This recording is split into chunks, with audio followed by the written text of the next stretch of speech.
Okay, have fun. Good luck. Okay.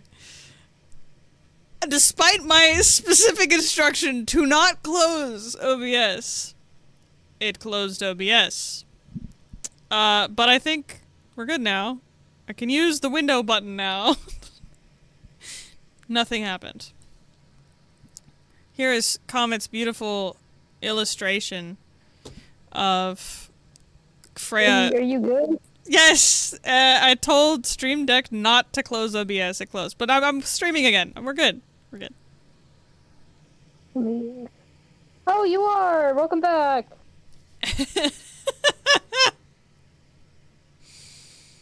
Oh, and you're showing my art as I well. am. I'll wait for everyone to get back. Alright. I gotta get back to the grind of writing, Oh, good luck. which is fun, and I have a funny thing I'll send to you afterwards, but, Ooh. yeah. Have fun with your stream. Bye-bye, Thank you. stream. I'll be in chat. Who is doing the crane? Mika, why are you doing the crane game?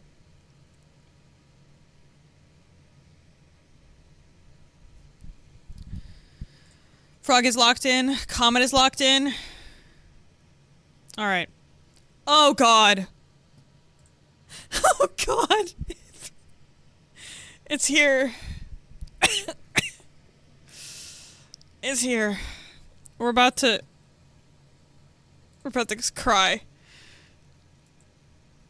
We're about to cry. Okay. I'm gonna put my camera way down here. And make it tiny so we can all see. I tried to avoid it. Yeah, the stream tried to avoid it. Okay, I'm gonna get copyright claimed for this, probably. It's okay. Here we go.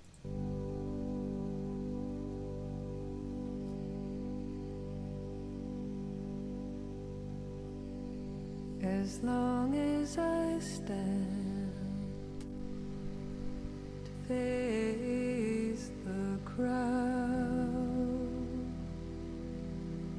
to know my name, to know its sound, it's good to be soft when they push you down. Oh God, turn me into flower.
every time I watch it, I cry. I can't.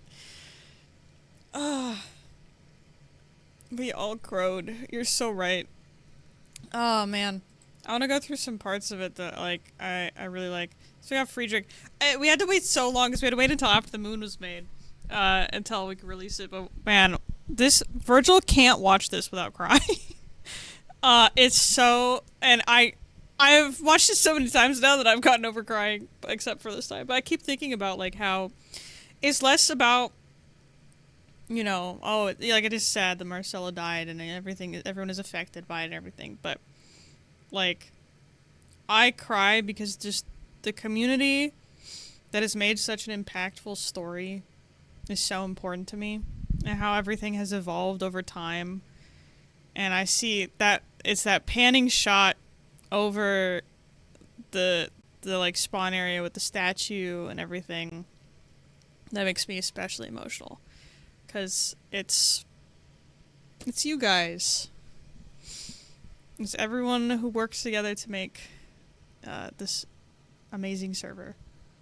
Anyway, you did a fantastic job drawing Friedrich. I love Friedrich so much. And this is so sad. And the yellow everywhere, I remember Cece saying it's because Marcelo, you know, is represented by the color yellow here. And he has touched every part of Solace. Hi, Marigold. Yeah. Oh. I can't wait for the wedding! I guess we could have technically waited until after the wedding to post this, but I feel like that would have been too much.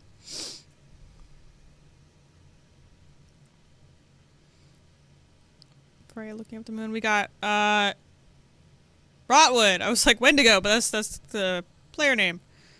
We got Rotwood, Okul. Ugh! And we got, Belios and Light and Waters. This is Kurufik. And Lanice and Tarouge, no!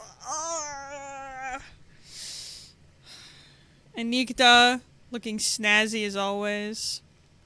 We got Starry and... Shoot, what's Spawn's other character's name? Starry and... Yuki. Thank you. This is, shoot, I'm blanking on everyone's names. Gabriel, this is Gabriel. I feel so bad for Ladice, too. Her best friend got her partner, husband, what are they?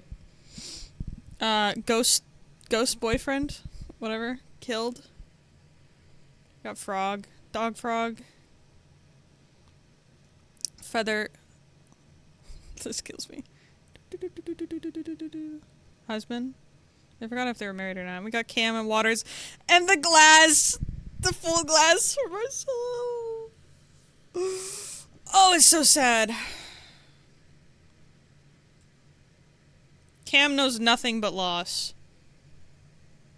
Marigold, you've missed a lot. Waters is one of my favorite characters. He's so cool. Zinnia and Comet.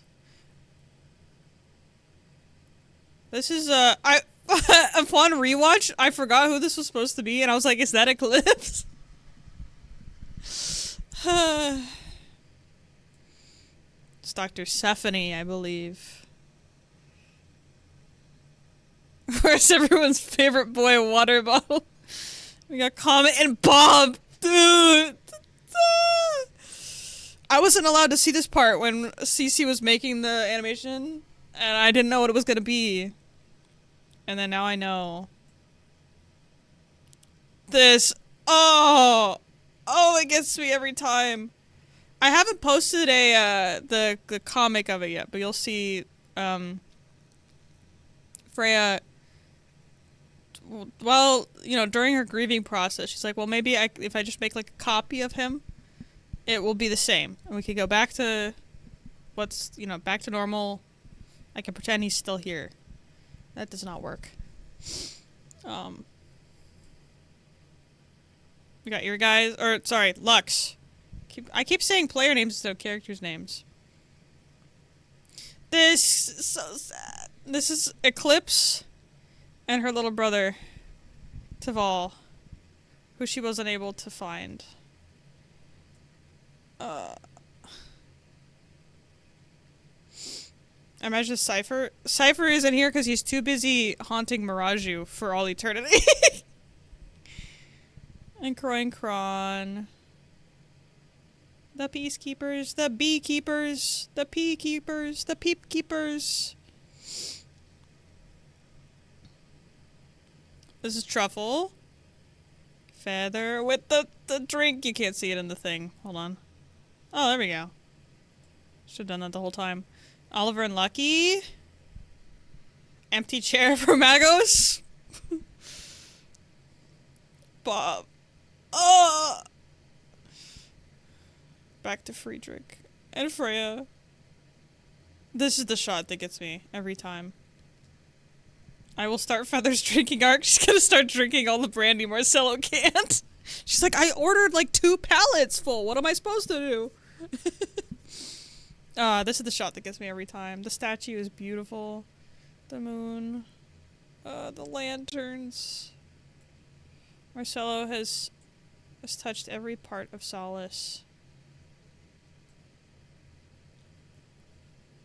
And we were supposed to do a secondary, like, there's gonna be like a little site, up near, on like the mountain with Amelia's stuff. That's where this is supposed to be. I just haven't built it yet. We've got everyone here. This is Light. Who's the fox? Shoot, who's this? Is this Starry? Ladice. We got Mira and Dante. Frog. Friedrich, Freya. Zinnia?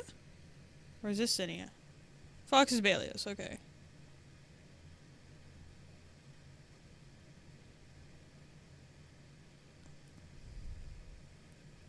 Where did everyone I know go? Yeah,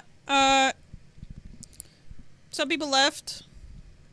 Who all did you know? I mean, like, there were some people who got banned. This is an alien? Oh, that's Kron. Okay.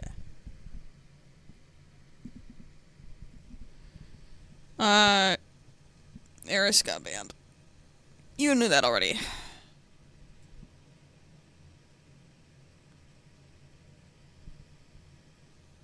Yeah. That's what I was saying, you already know. Scarab 53? Wait, is Scarab 53 here? Oh my god, it's Scarab 53! Oh my god.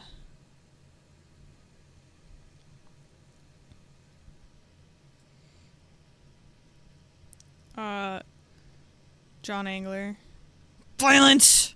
Get out of here. You never knew Marcelo. Actually, John Angler didn't know Marcelo either. But Violence never cared about Marcelo. He hated Marcelo. Oh,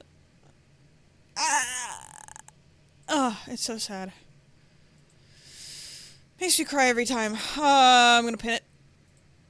I think I probably already pinned it. I don't know.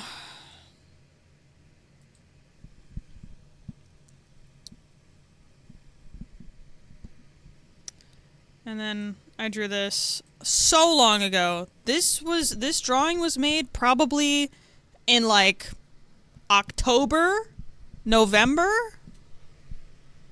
Yeah, I was drawing so much angsty art because of what I knew was going to happen.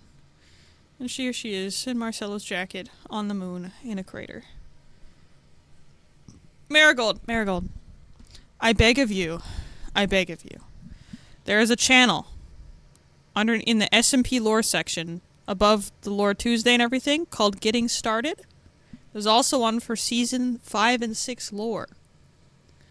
You can scroll through all of the important details of season 6, all the stuff you missed.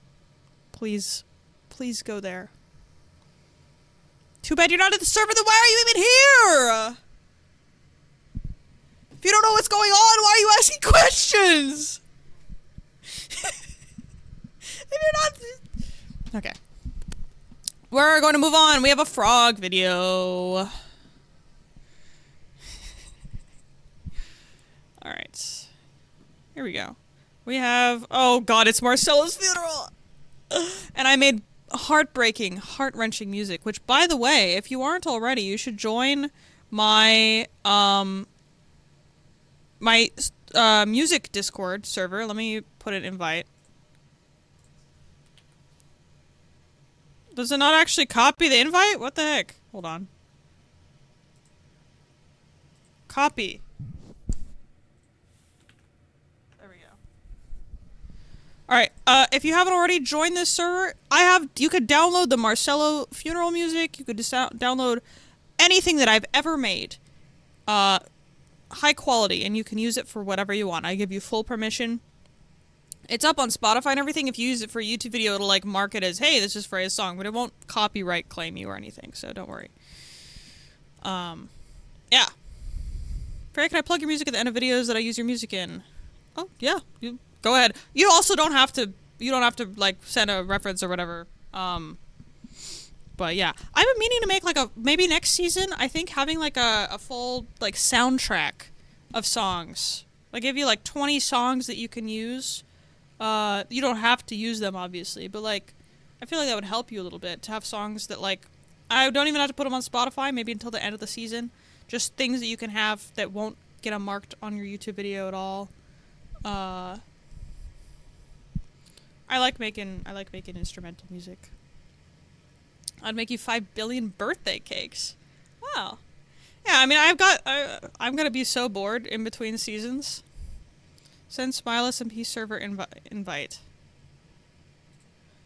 Wait, hold on. Just do this.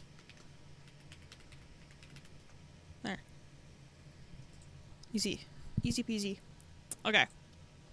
Let's watch.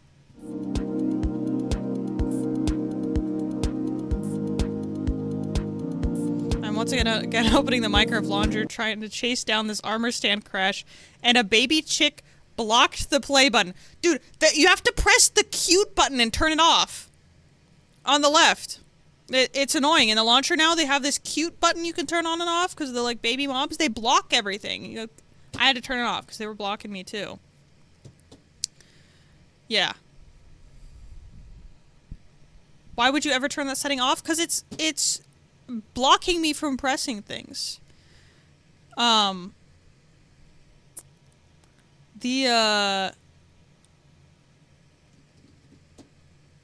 was I saying? Oh yeah, I didn't realize they were gonna have baby axolotls. They're so tiny. They're so cute. Dude, there was a kid,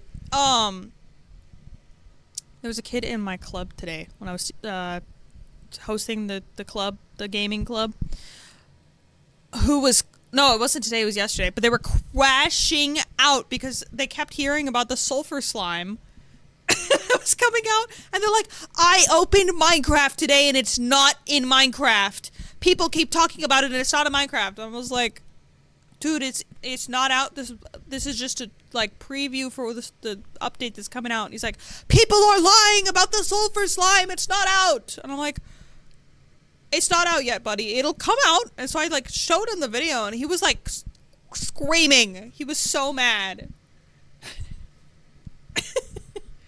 Okay. Continuing.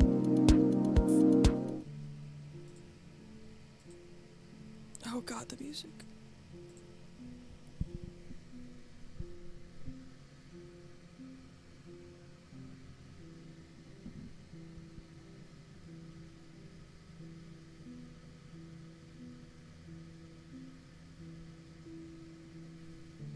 It's just quiet.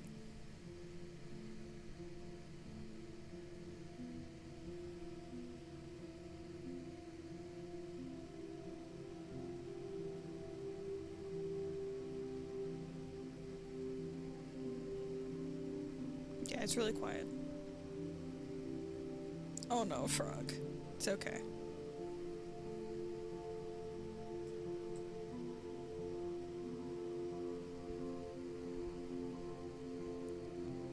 Oh, the moon! Well, it technically wasn't there yet.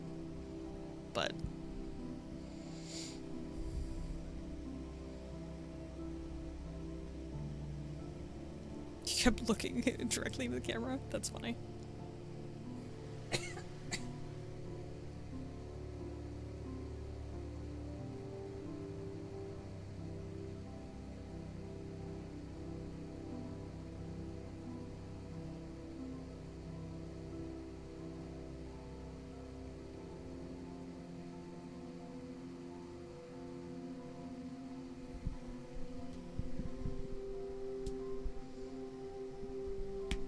If I could turn off the moon in flashback, I would.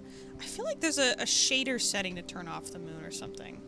Anyway, you don't have to do it now, but... because the moon is there.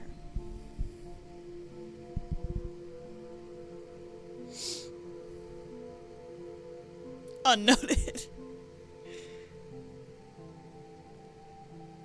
What shaders do you use? These look like BSL.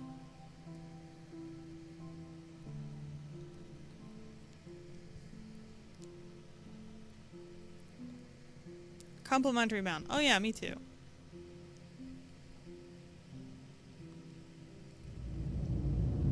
Yo! This is so cool! I love the screen shake thing you did.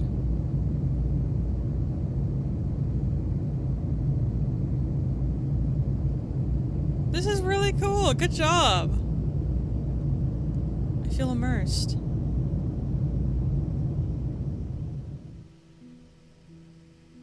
Showing off the the gifs I put in. Not Cam messing with the controls.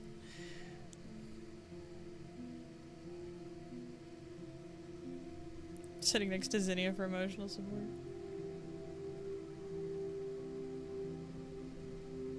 It looks mean, I said, away from light. I didn't make those, by the way. There's some random things I found online.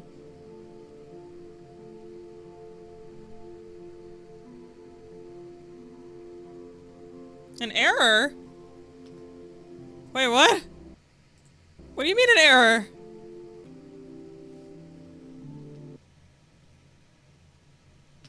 Where?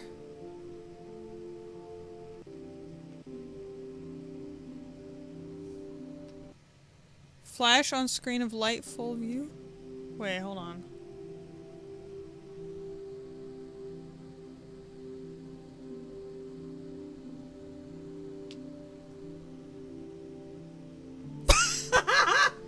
That's funny. I didn't even see it, if that helps.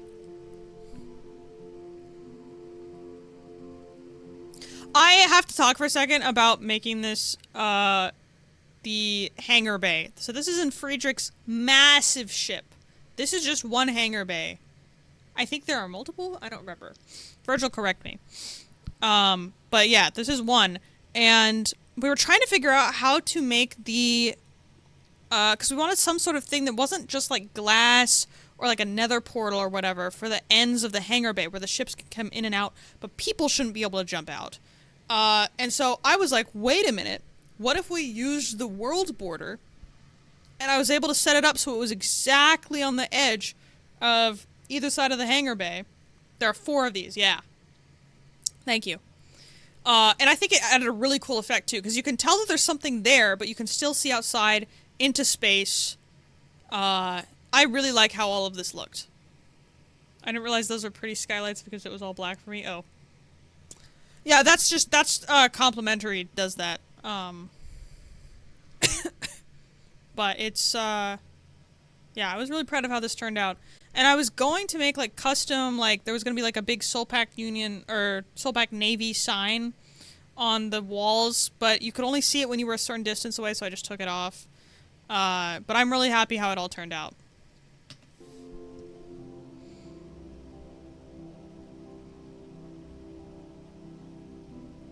Oh yeah, that's the picture of Marcelo. Only loads in when you're close enough.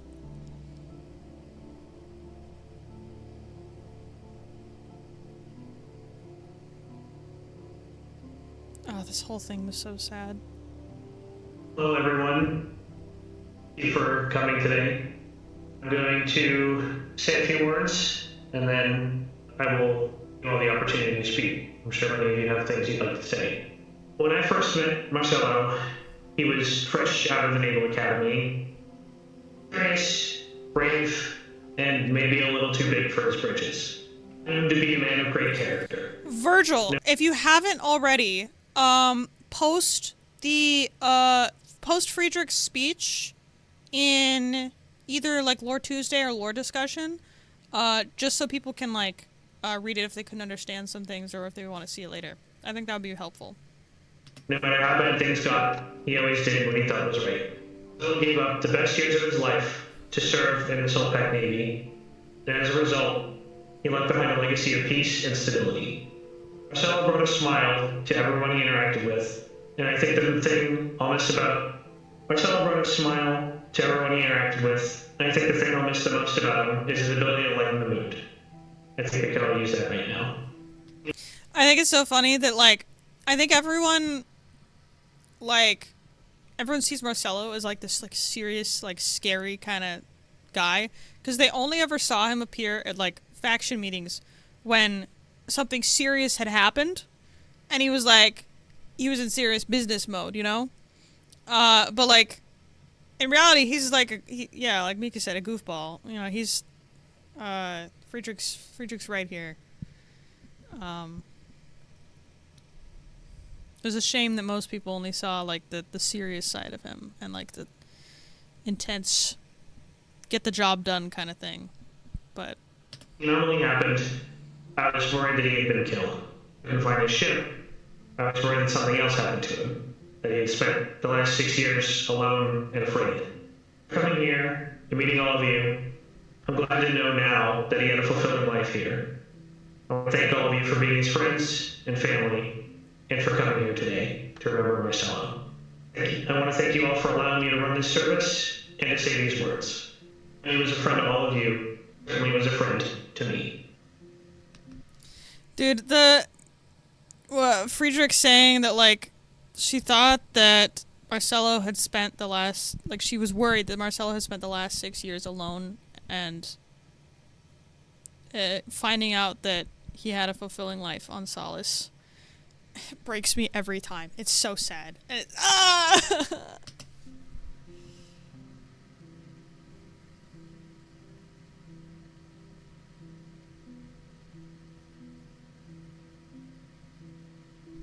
Yes, Penelope Friedrich is a woman. Believe it or not, you can play a character that is a different gender than your own and voice them with your own voice. I love women too. And for You're those gonna love Friedrich. of you who may not know, I have been Isolation since the first era. It's Freya's creation. Yeah, Marigold, you should know. You played freaking Sprite Olm. It was Marcelo's as well. While Freya physically created the planet, he made it the refuge that it is. He made Solace home. He talked a lot of talk. Marcelo's looking up at us all.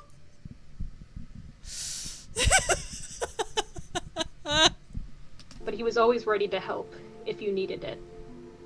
Many of you know I am blind and not very tech literate. When I got my communication device, he helped explain it to me how it worked and helped me sort out some of the settings that made it easier for me to use. His patience very well saved me after I was attacked by Eclipse, all alone. But his impact isn't just limited to this era. After the anomaly, the galaxy was thrown into chaos. Billions of lives were gone in an instant. It was a few months after the anomaly that I heard rumors of a haven for any survivors. A beacon signal had been sent out, welcoming people of all walks of life. It was Marcelo. I was lost. I was alone. I had nothing left for me. I climbed aboard a ship and headed to that fated land, and lo and behold, I became one of the earliest residents of Solace. Without Marcelo, I wouldn't have been reunited with my daughter. Without Marcelo, I would still be wandering the galaxy without a purpose. Without Marcelo, I wouldn't have had any friends. Without Marcelo, I wouldn't have had a place to call home. Everything I have on Solace is thanks to him. He's the reason that all of us are here today. No matter what, you could always count on him. He was a constant, the rock on which Solace was built. I will forever be grateful for him, for everything. I'm sorry, Marcelo, for not letting you know how much all of this meant to me while you were living. Please accept my gratitude now that you are in the afterlife. Rest easy, my friend. Thank you for everything.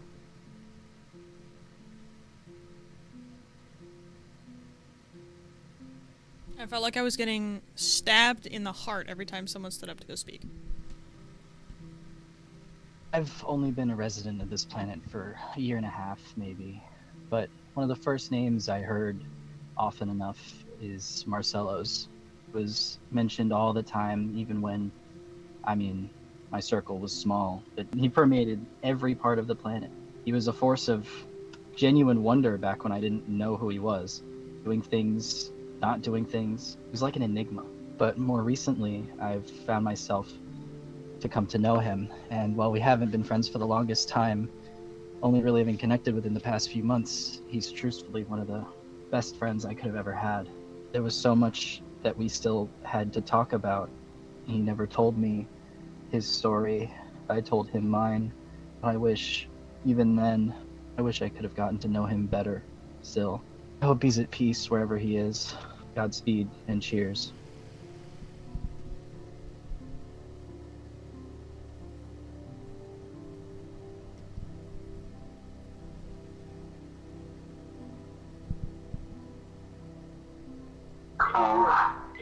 Hi, I'm Morris. I told you when you could know me. I don't know the perfect thing to say. I just think the way that I would describe Marcelo, it's complicated, isn't it? From the moment I first arrived on this planet, I started to hear about him, about Arcturus. I think if I really needed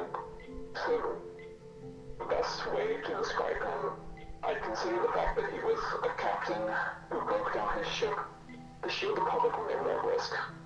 He was a captain who able to stand still when the tides came in, to breathe in the air, and live for something. If I were to consider who he was, I would say he's someone I wanted to be like one day. I never really expressed that to you, to anybody, but you're a good man. And, yeah. Crazy how the first day I logged onto the server, I was like, oh, they probably don't actually take lore seriously around here, but it ended me giving a eulogy. Yeah. We used to not. Honestly, I think a lot of people who joined this season, who would have joined like season 3, even 4, probably would not have had the same, well, actually definitely would not have had the same experience. Season 5 is when like I locked in and I was like, we're gonna have an actual story. And I planned out the final 4 seasons of the SMP, and this is the second of those 4 seasons. And I mean, I've talked about how, like, you know, after season 8 is finished and this story of Solace is completed, I'm not sure what I'm gonna do. But, like, I don't think I could could be happy without having this community doing something. So, like, I'm pretty sure I'm gonna just run another server. Cause, like, I've really enjoyed being a part of Virgil's campaign that he's running. I want to do something that's kind of a mix between what we have currently and like not like D&D, because when you say D&D, it's like, you know, it's the whole like books and the math and everything, but like having some aspect of that would be fun.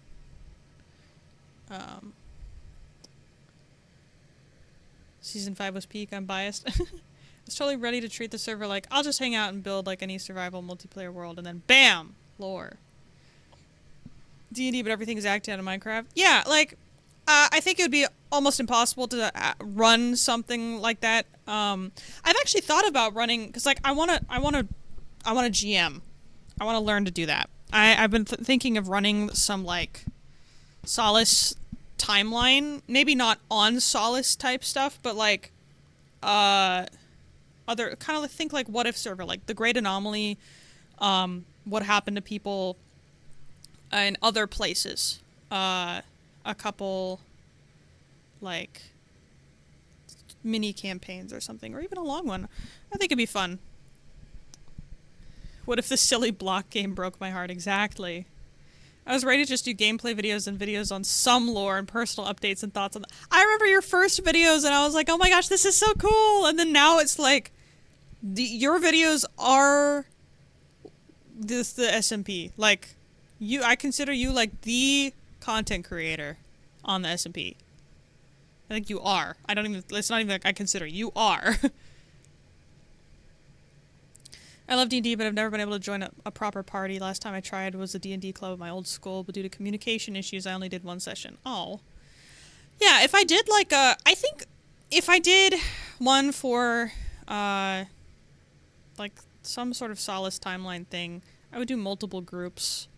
I just have to learn how to GM first and everything, and I don't know how combat, or if there'd be combat or what, but anyway.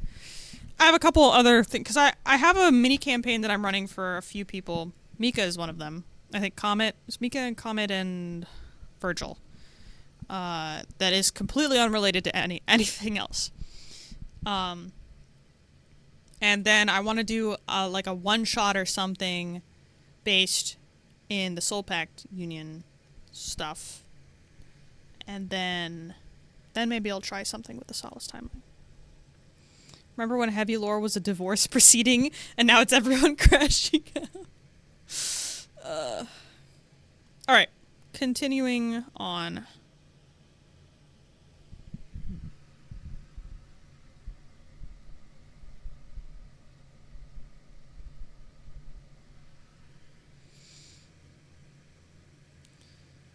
It's either Ars Nouveau or one of the add-ons. Ooh!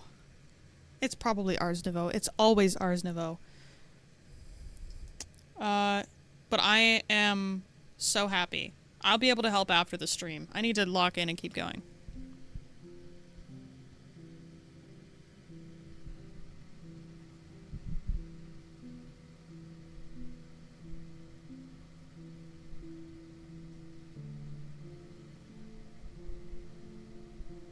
The captain was one of the first faces most of us saw in Solace. A man who talked to a god. A man who founded this planet. He was the figure. The untouchable wall. True, the crystal The infection. man who could command the stars, and now he does. Today, though, I want to talk about Marcelo Virgil, my father. A man who couldn't cook anything, even if you paid him.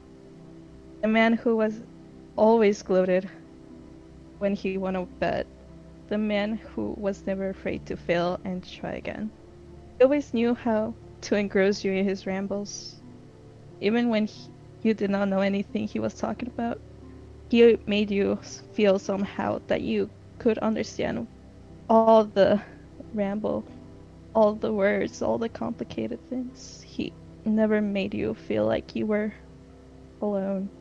Dad was someone who all of us looked up to, not just because he was the best, but because he genuinely cared. He always cared, even if some of you guys did not believe it. He cared about us from the bottom of his heart, and he died protecting us. Yet, there was something that was the most important thing he taught me, and he taught me that love was unconditional, that I did not need to be perfect or meet a criteria to be loved. And he made sure that I felt that. Even when I made mistakes, even when I was scared.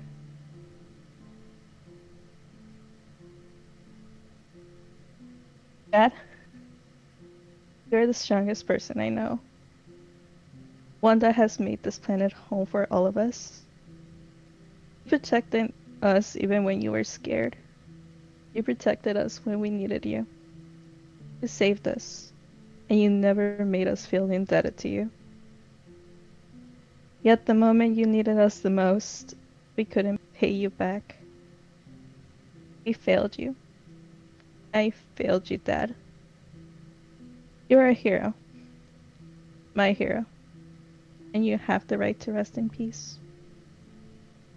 I love you, Dad. I love you. I hope you knew we do. Thank you.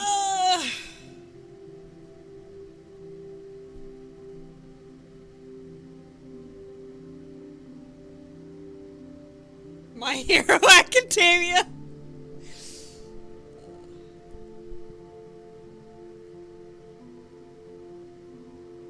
I didn't prepare anything because I didn't really have anything to say that would be meaningful or as would convey how I'm feeling.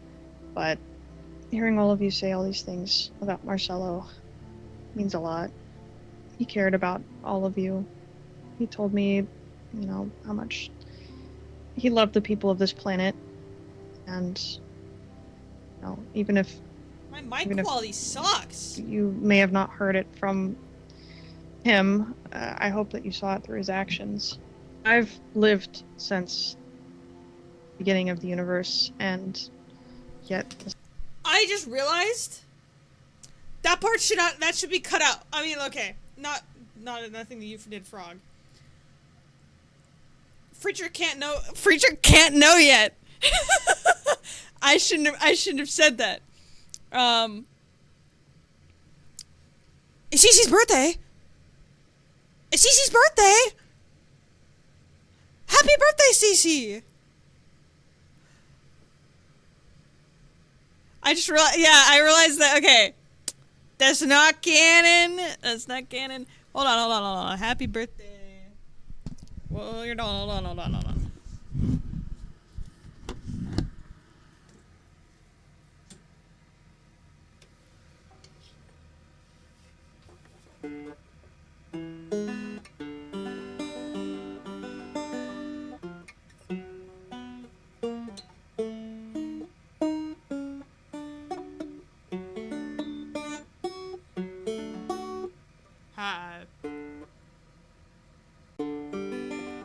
Birthday to you. Wait, that's too low. Hold on.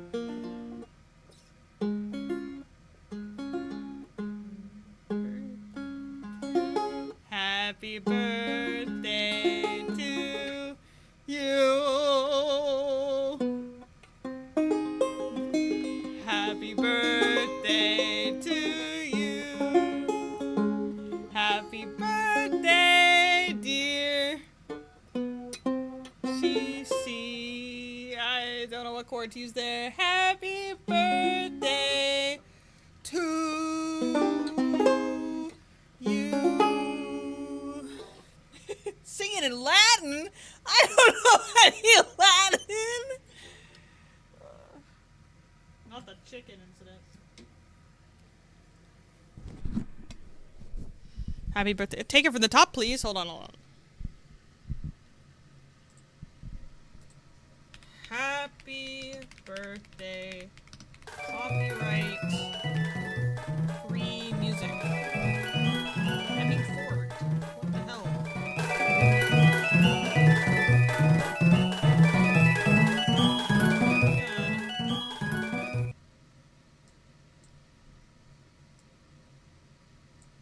What is your name? My name is Yuvan Marasani. How old are you? Stop with that! You Stop are with the that! youngest person My ever. forks, yes, consume the stream. It's not even your forks. I begged Freya to add the fork. Okay, wait, hold on. Best happy birthday song download. Happy birthday to you. Happy birthday to you. Happy birthday, dear Cece. Happy birthday to you. Hold on. This is the same song. This is the same song.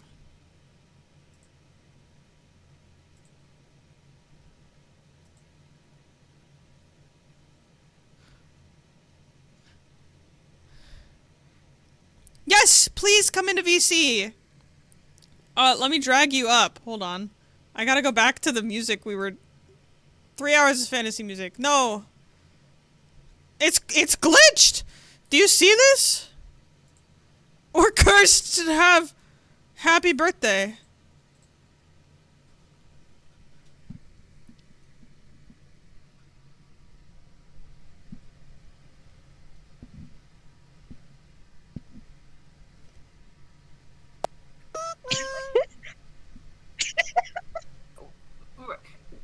We're here to sing happy birthday. Birthday. Sorry, I'm jamming. Hold on.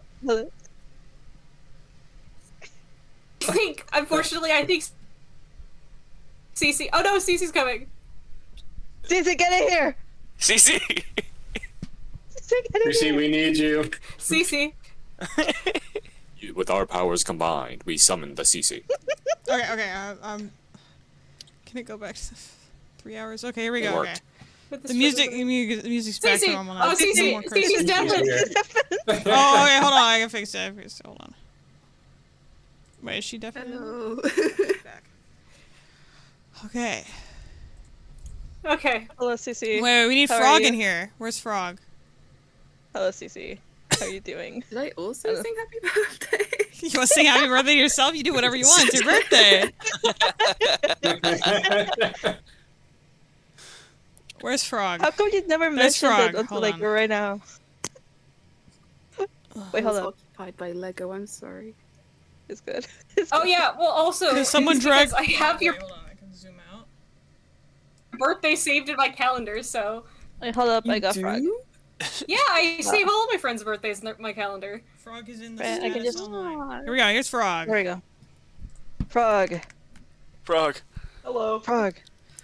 Give us a note to start Hello? on. Can you hear us? I'm gonna be so delayed. Oh, It's gonna be so bad. It's gonna be great. Like, this is gonna be great. Incoherent. It's gonna be great. This is already. Give us a This is already key. awful. Yeah, there we go. Are you drilling now? Happy birthday. Oh, look, where's my kazoo? Oh, I need a kazoo. have one too? We need a I can countdown. play We the need a banjo. countdown. We need a countdown. Okay. This is already. Ha- Yeah, that's I our have a kazoo. note. I It's gonna be provided this. a beautiful cover. I No. can count us down. Ready? Wait, shit, I need to turn off. I have to turn off the noise suppression. Okay, ready? This is going 1, great, guys. 2, 3. Happy birthday to you. Happy birthday to you. Happy birthday, dear Cece. Happy birthday to you. God awful. Yay. Happy birthday! Happy birthday, Cece. Another year.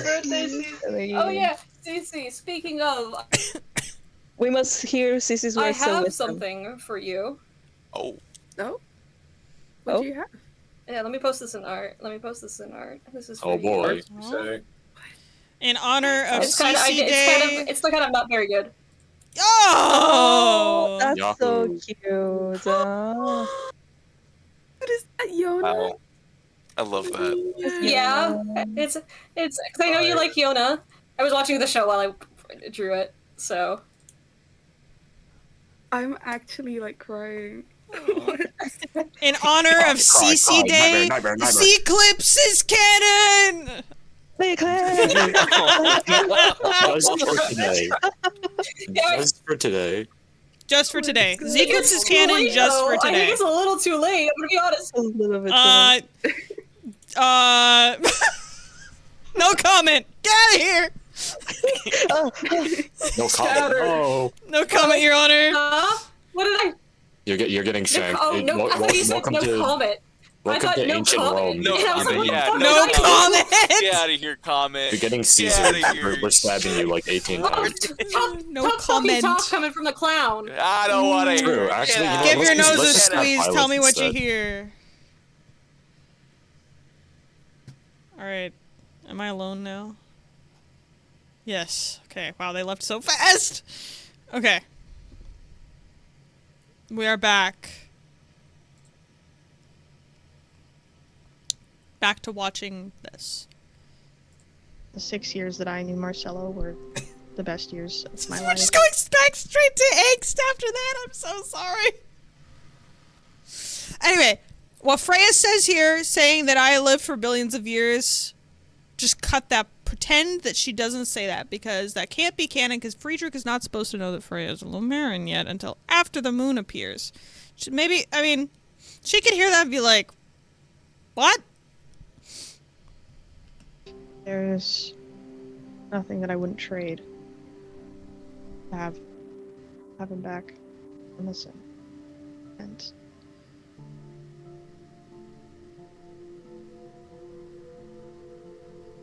Yeah, Friedrich's like, the fuck?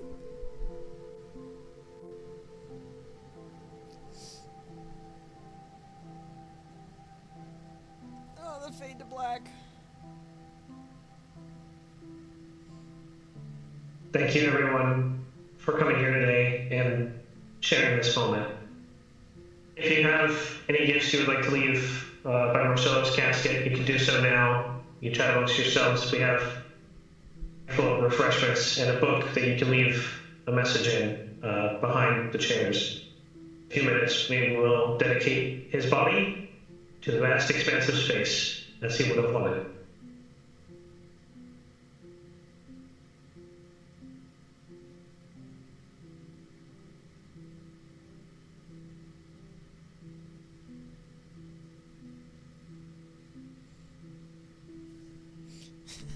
Should we mention Friedrich doesn't know Freya is, you know, gay? Canonically, Freya loves all. Freya is whatever you want to call it, pansexual. I know. I know what you meant. But I think, is it Virgil's talking to you about that. Anyway, continuing.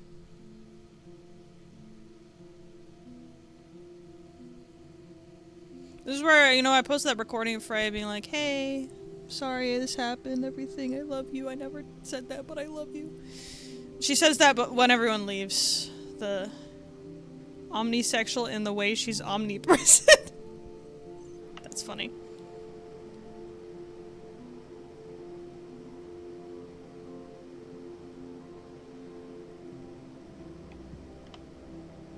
yeah, I think this was a picture from for the Arcturus mission. Oh, I remember this.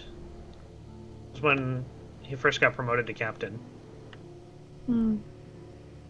Get promoted, they take your picture in the Navy.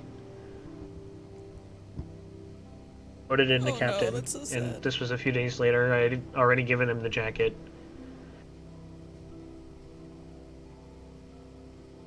He still managed to sneak in that smug look. Yeah, I don't know how he did it.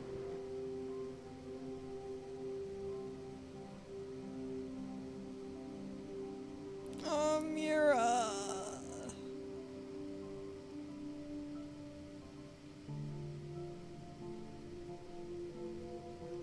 Not me. Freaking. Boop. Today. No, comment. So people could hear you in game and everything. Frog just had to mute you when you were typing in the book, I think. And anytime you were typing in chat because your keyboard was too loud.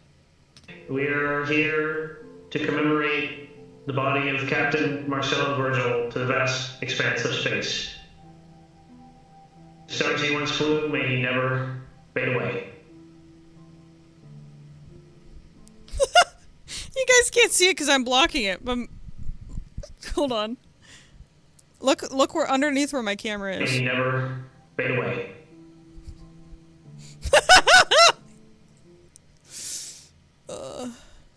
Also, it was so sad hearing this because in the campaign, we had one of the player characters die, Amelia, and we had to do the same thing. You know, I had to give the eulogy as Yelena. That was rough, and then we had the whole dedicate the body of Amelia to space. May her memory never fade away. The floor broke. Oh. Friedrich's just like, bah! It's canon.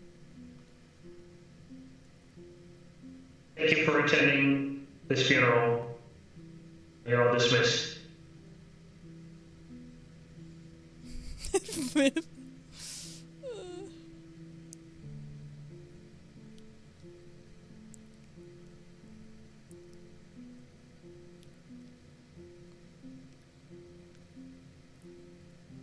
Yeah, I think some of us even said in-game, like, comment, we can hear you.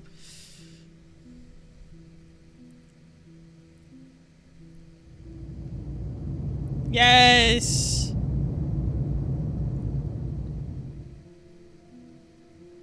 There was also some really good conversations that happened. I recorded, if you want to hear comments, words said and everything, my recording, I didn't mute anyone. It's just from my perspective of the whole thing and isn't cut in any way, fancy way like this is, but yeah. Oh yeah, the ship was really cool. I want to call it a seagull because I think it looks like a seagull. But Virgil built this in like an hour. He was just like, yeah, let me whip this up together. So cool.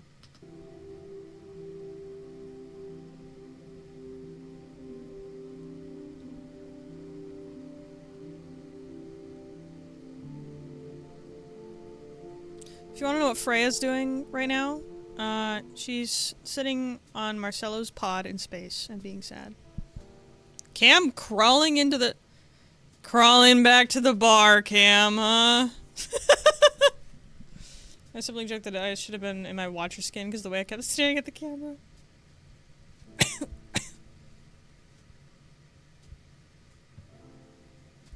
He was crying while doing so.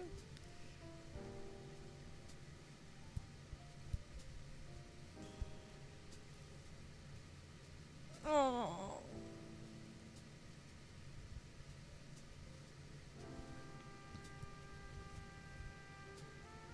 Also, I don't know if you have any of Freya and Mira's conversation here. I only consider that half canon, because Friedrich should not be hearing any of that. But Virgil was AFK, so. I imagine Friedrich had the same face, same expression when she walked in the bar and saw horses on stage that Marcello did. Oh, Virgil said she tuned them out, that's fair.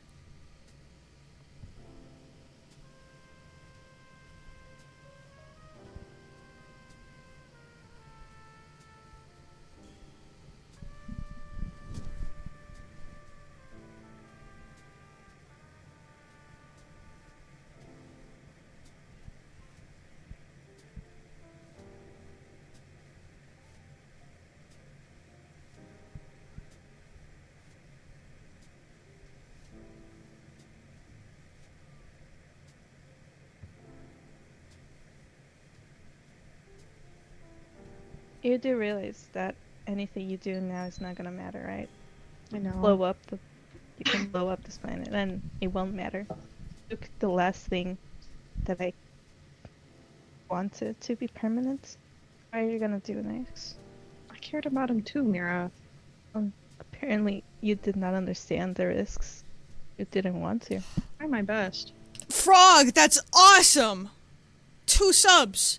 If you haven't already, go subscribe to Frog's YouTube channel and go like the videos. The horse killed me during this scene. That's awesome. I'm so happy for you. We're gonna get you to 400 before the end of the season, I guarantee it. It wasn't enough, Freya. You didn't try hard enough.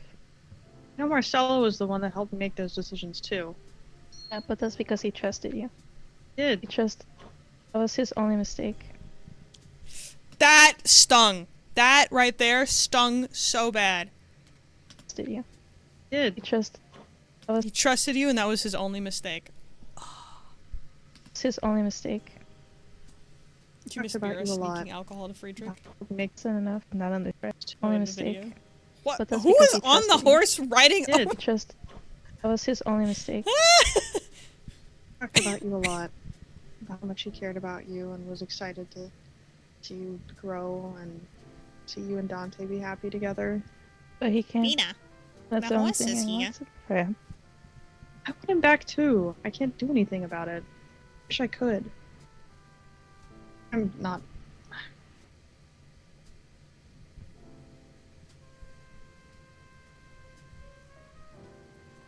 Yeah, Friedrich's just like looking directly in the camera and then disappearing. He's like, I'm out of here. Friedrich, at least, I don't know if it was like just Virgil coming to hang out with me or whatever, but like, Friedrich left the bar and stood next to Freya outside. I mean, what Virgil said is that, like, Freya is the only person that Friedrich has bonded with so far. She hasn't talked to Mira at all. She doesn't know who the heck these other people are. She's like, I know that Freya was close to Marcella, was his girlfriend. So I'm gonna trust what she says. She's not gonna trust Freya much longer. Now that she knows she's a Lumeran, and she's gonna stop all this. It's like an episode of The Office.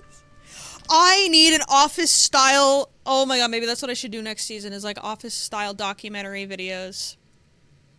Oh, that would be great. I would love to do that. You accompanying me on a walk outside.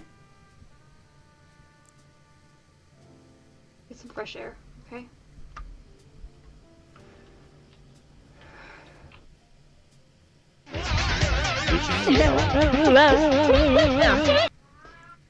Have some decorum. Who's the cat? Alright, are we ready? Aye, aye, Captain. Oh no, maybe not. Maybe I shouldn't have said that. Oh no, bro. Maybe don't say that. Bob. Oh my god. Scroll before the convo of Freya and Mira. Oh, hold on, let me So watch I'm that. trying. Oh my god. I'm sorry. Oh, brother, this guy stinks! No, no, no, no, no, no. Oh yeah. Oh yeah. Oh yeah. Oh no, no, no. Well, I wasn't here for that, man. What? I want distorted voices. This is something new. The Casper Swag Quad 2. What? Go. To the left. Take it back, man, y'all. One half this time. Right. Next time, speed it up slightly and make the pitch a little bit higher. See if that works. Let's stop. Left foot, let's stop. Cha-cha, real smooth. Those are 13 reasons why. Turn Alright. it up. This is my learning reason why. Okay, before Freya talks.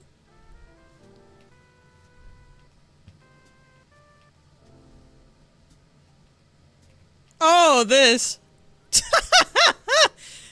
Friedrich's like, well, you know, she had the conversation with Mira being like, you said that, you're his kid? You don't look old, you look a little old to be his actual kid. So now she knows. Mira, daughter figure of Marcello, also an alcoholic. Checks out. She's like, she didn't fully believe it until Mira gave her all that alcohol, you know? And I was like, oh yeah, this is his kid, alright. 10 out of 10. Go like that video if you haven't. I know all of you, there's 17 of you watching. There's 17 of you watching right now.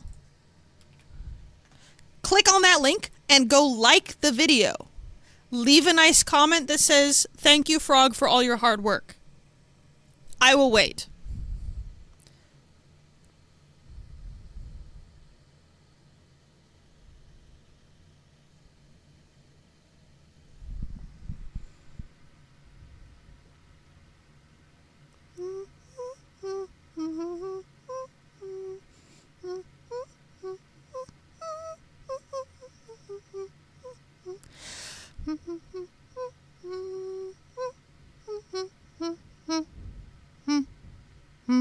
Okay.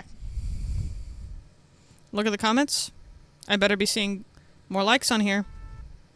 7 likes, that's better. There's 17 of you in here.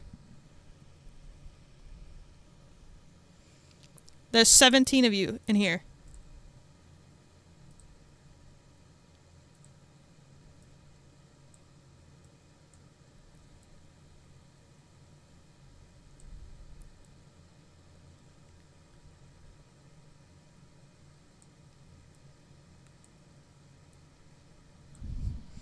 There's 17 of you in here.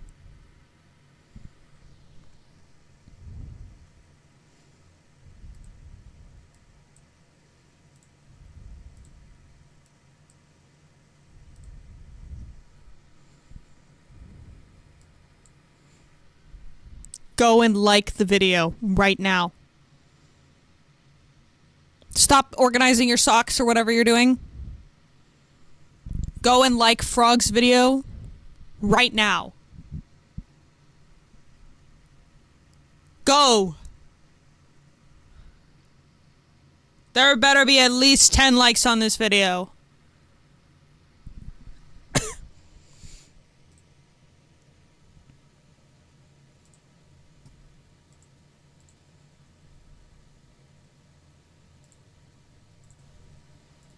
Go! Go! Go! Go and like! Go and like! Go and like Frog's video now! Go and like Frog's video now! Do it now! Do it now!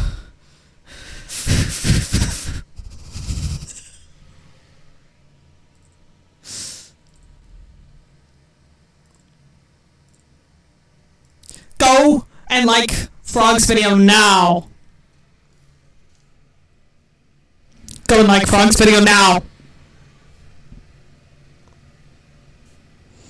Now or else. My discomfort for streamer.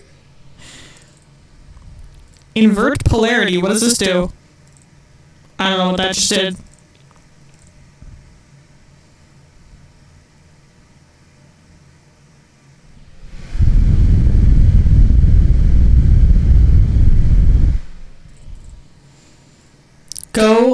Go. Sorry, I'm trying out settings now. This is fun. Go like Frog's video now! There are only 7 likes on it. Oh, good. 10 likes.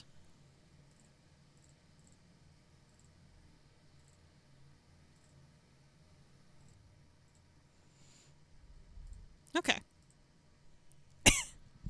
We're good now. See? That wasn't hard at all. Oh wait, I gotta go look at the comments. Friedrich, my beloved, my revenge will be absolute.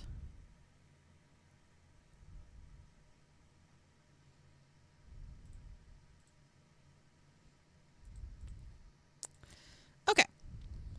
Back to music. Back to everything.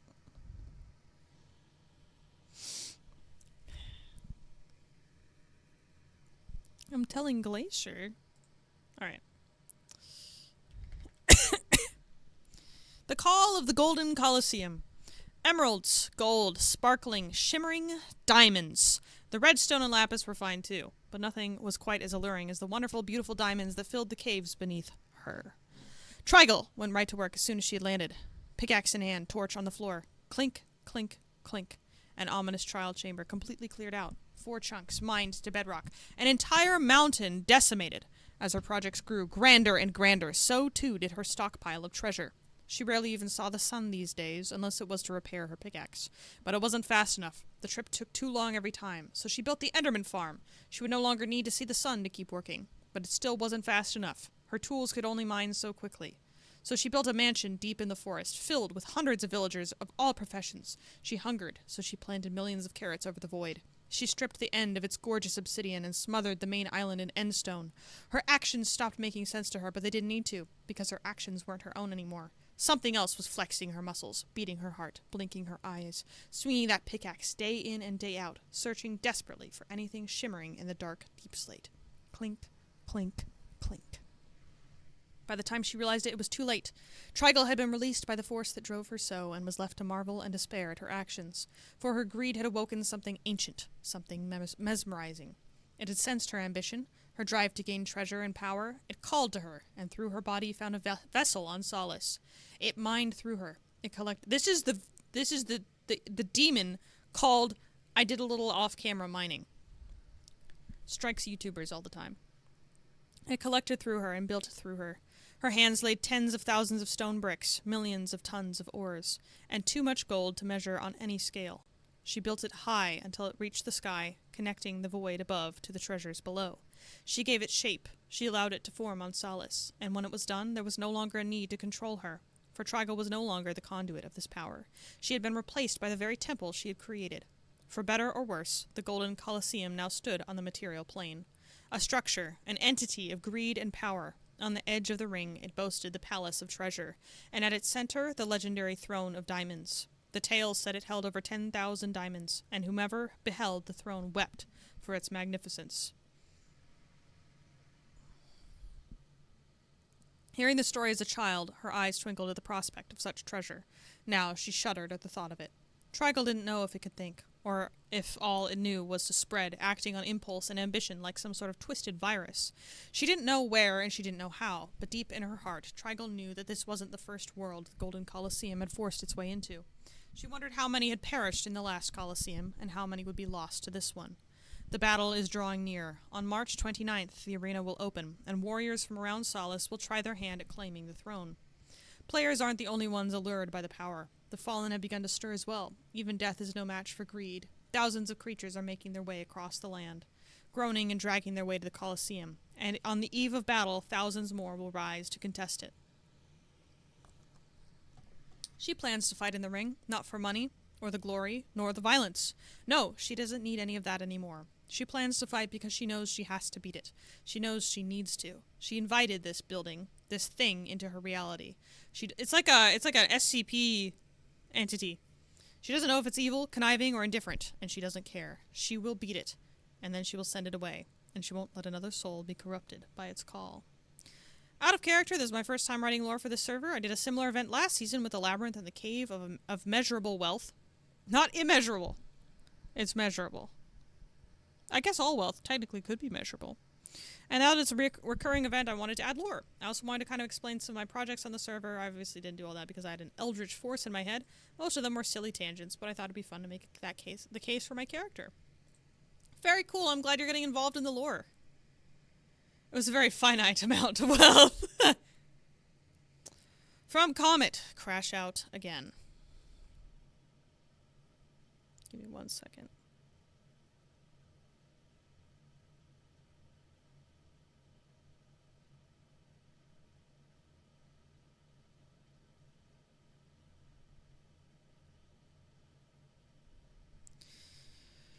The rest of Solace disgusts me. The way they treated Freya, the way they treated others. They don't understand what I do. They've been here, what, a few months maximum? Sorry, the music is too quiet, isn't it? There we go. But they think they can waltz into the place like they know everything and demand that everything caters to them. They haven't fought for the planet. They haven't bled for the planet. They haven't lived and died for the planet like I have. A lot of them are cowards. They sit up there on their high horses, sneering about how horrible things are, yet refuse to stand up and fight for change, and then get mad when someone tells them to get their act together.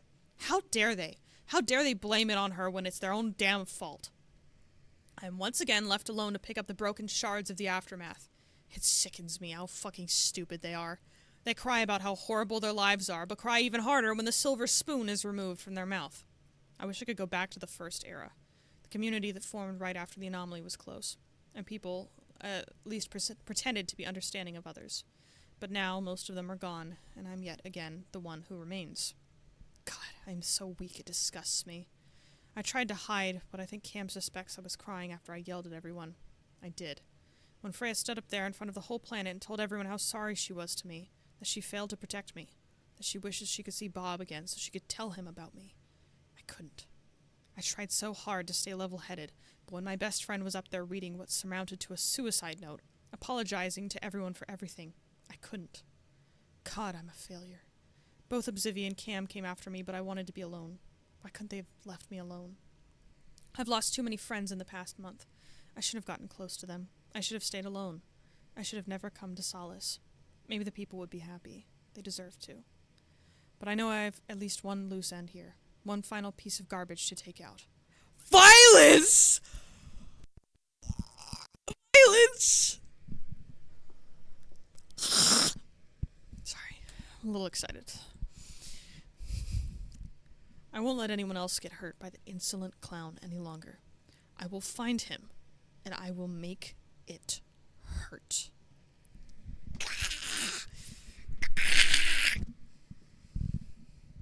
Violence is so cooked. You took the words right out of my mouth, Ross. Violence, run? No. Violence, stay right where you are. Before this, I had no idea Violence was a bad guy, and in the last 2 days, I've learned so much lore about them. Yeah, you could say Violence is a bad guy. Diabolical, in fact. Wild energy today, indeed. Apparently, boiling a guy will get you in trouble. Yeah? I would hope so. Acquainting with a star. This is before the faction meeting where Freya... whoop! Went away. Loads of time until the meeting. Sometimes they forget that they don't have to leave mad early just because Kindlegrim is far away. Kron had promised to go to the meeting for Croy, who they could tell wasn't exactly in a thrilled enough mood to deal with what chaos that'd probably occur, especially since Freya would be running this one this time. At least there hadn't been any notification that it'd be someone else like last week, so she probably is. Which means there might be some yelling. Corey's has just gotten started on fixing Kindlegrim back up, so Kron thought he had enough on his plate already. They stopped just outside the building door, staring up at the oddly slanted building with their hands on their hips, their bottom lip jutting out in a thought beneath their mask. They couldn't see or hear anyone in the building yet, or even around. Usually when it's about 10 to 15 minutes before the meeting, they'd see light, but it seemed like they were here even before her for once. They pushed open the oak door with a high-pitched squeak noise, their hooves clopping against the floorboards quickly as they entered and shut the door behind them. They soon moved to the empty meeting room, giving out to the door in a sharp whisper when its squeak bounced off the walls in an echo. They looped around the seats and benches while humming a made-up melody, some notes going off tune, but they didn't notice, their mind doing its own thing, wandering through their boredom and little thoughts. They found themselves up on the podium next, leaning against it with a huff, their hands clasped together beneath their chin. They couldn't imagine having to stand up here every single week. It seemed exhausting to them, and nerve-wracking. They'd only been up on that podium once or twice, but they definitely preferred the question microphone, even though it meant you were being looked down on by the person at the podium. It reminded him of how Croy stood, usually slumping to a closer height with whoever he was speaking to. He was a tall ghost and didn't like it for daily life. It could freak people out. It was also the reason Croy put the podium for Okel's funeral really small compared to him.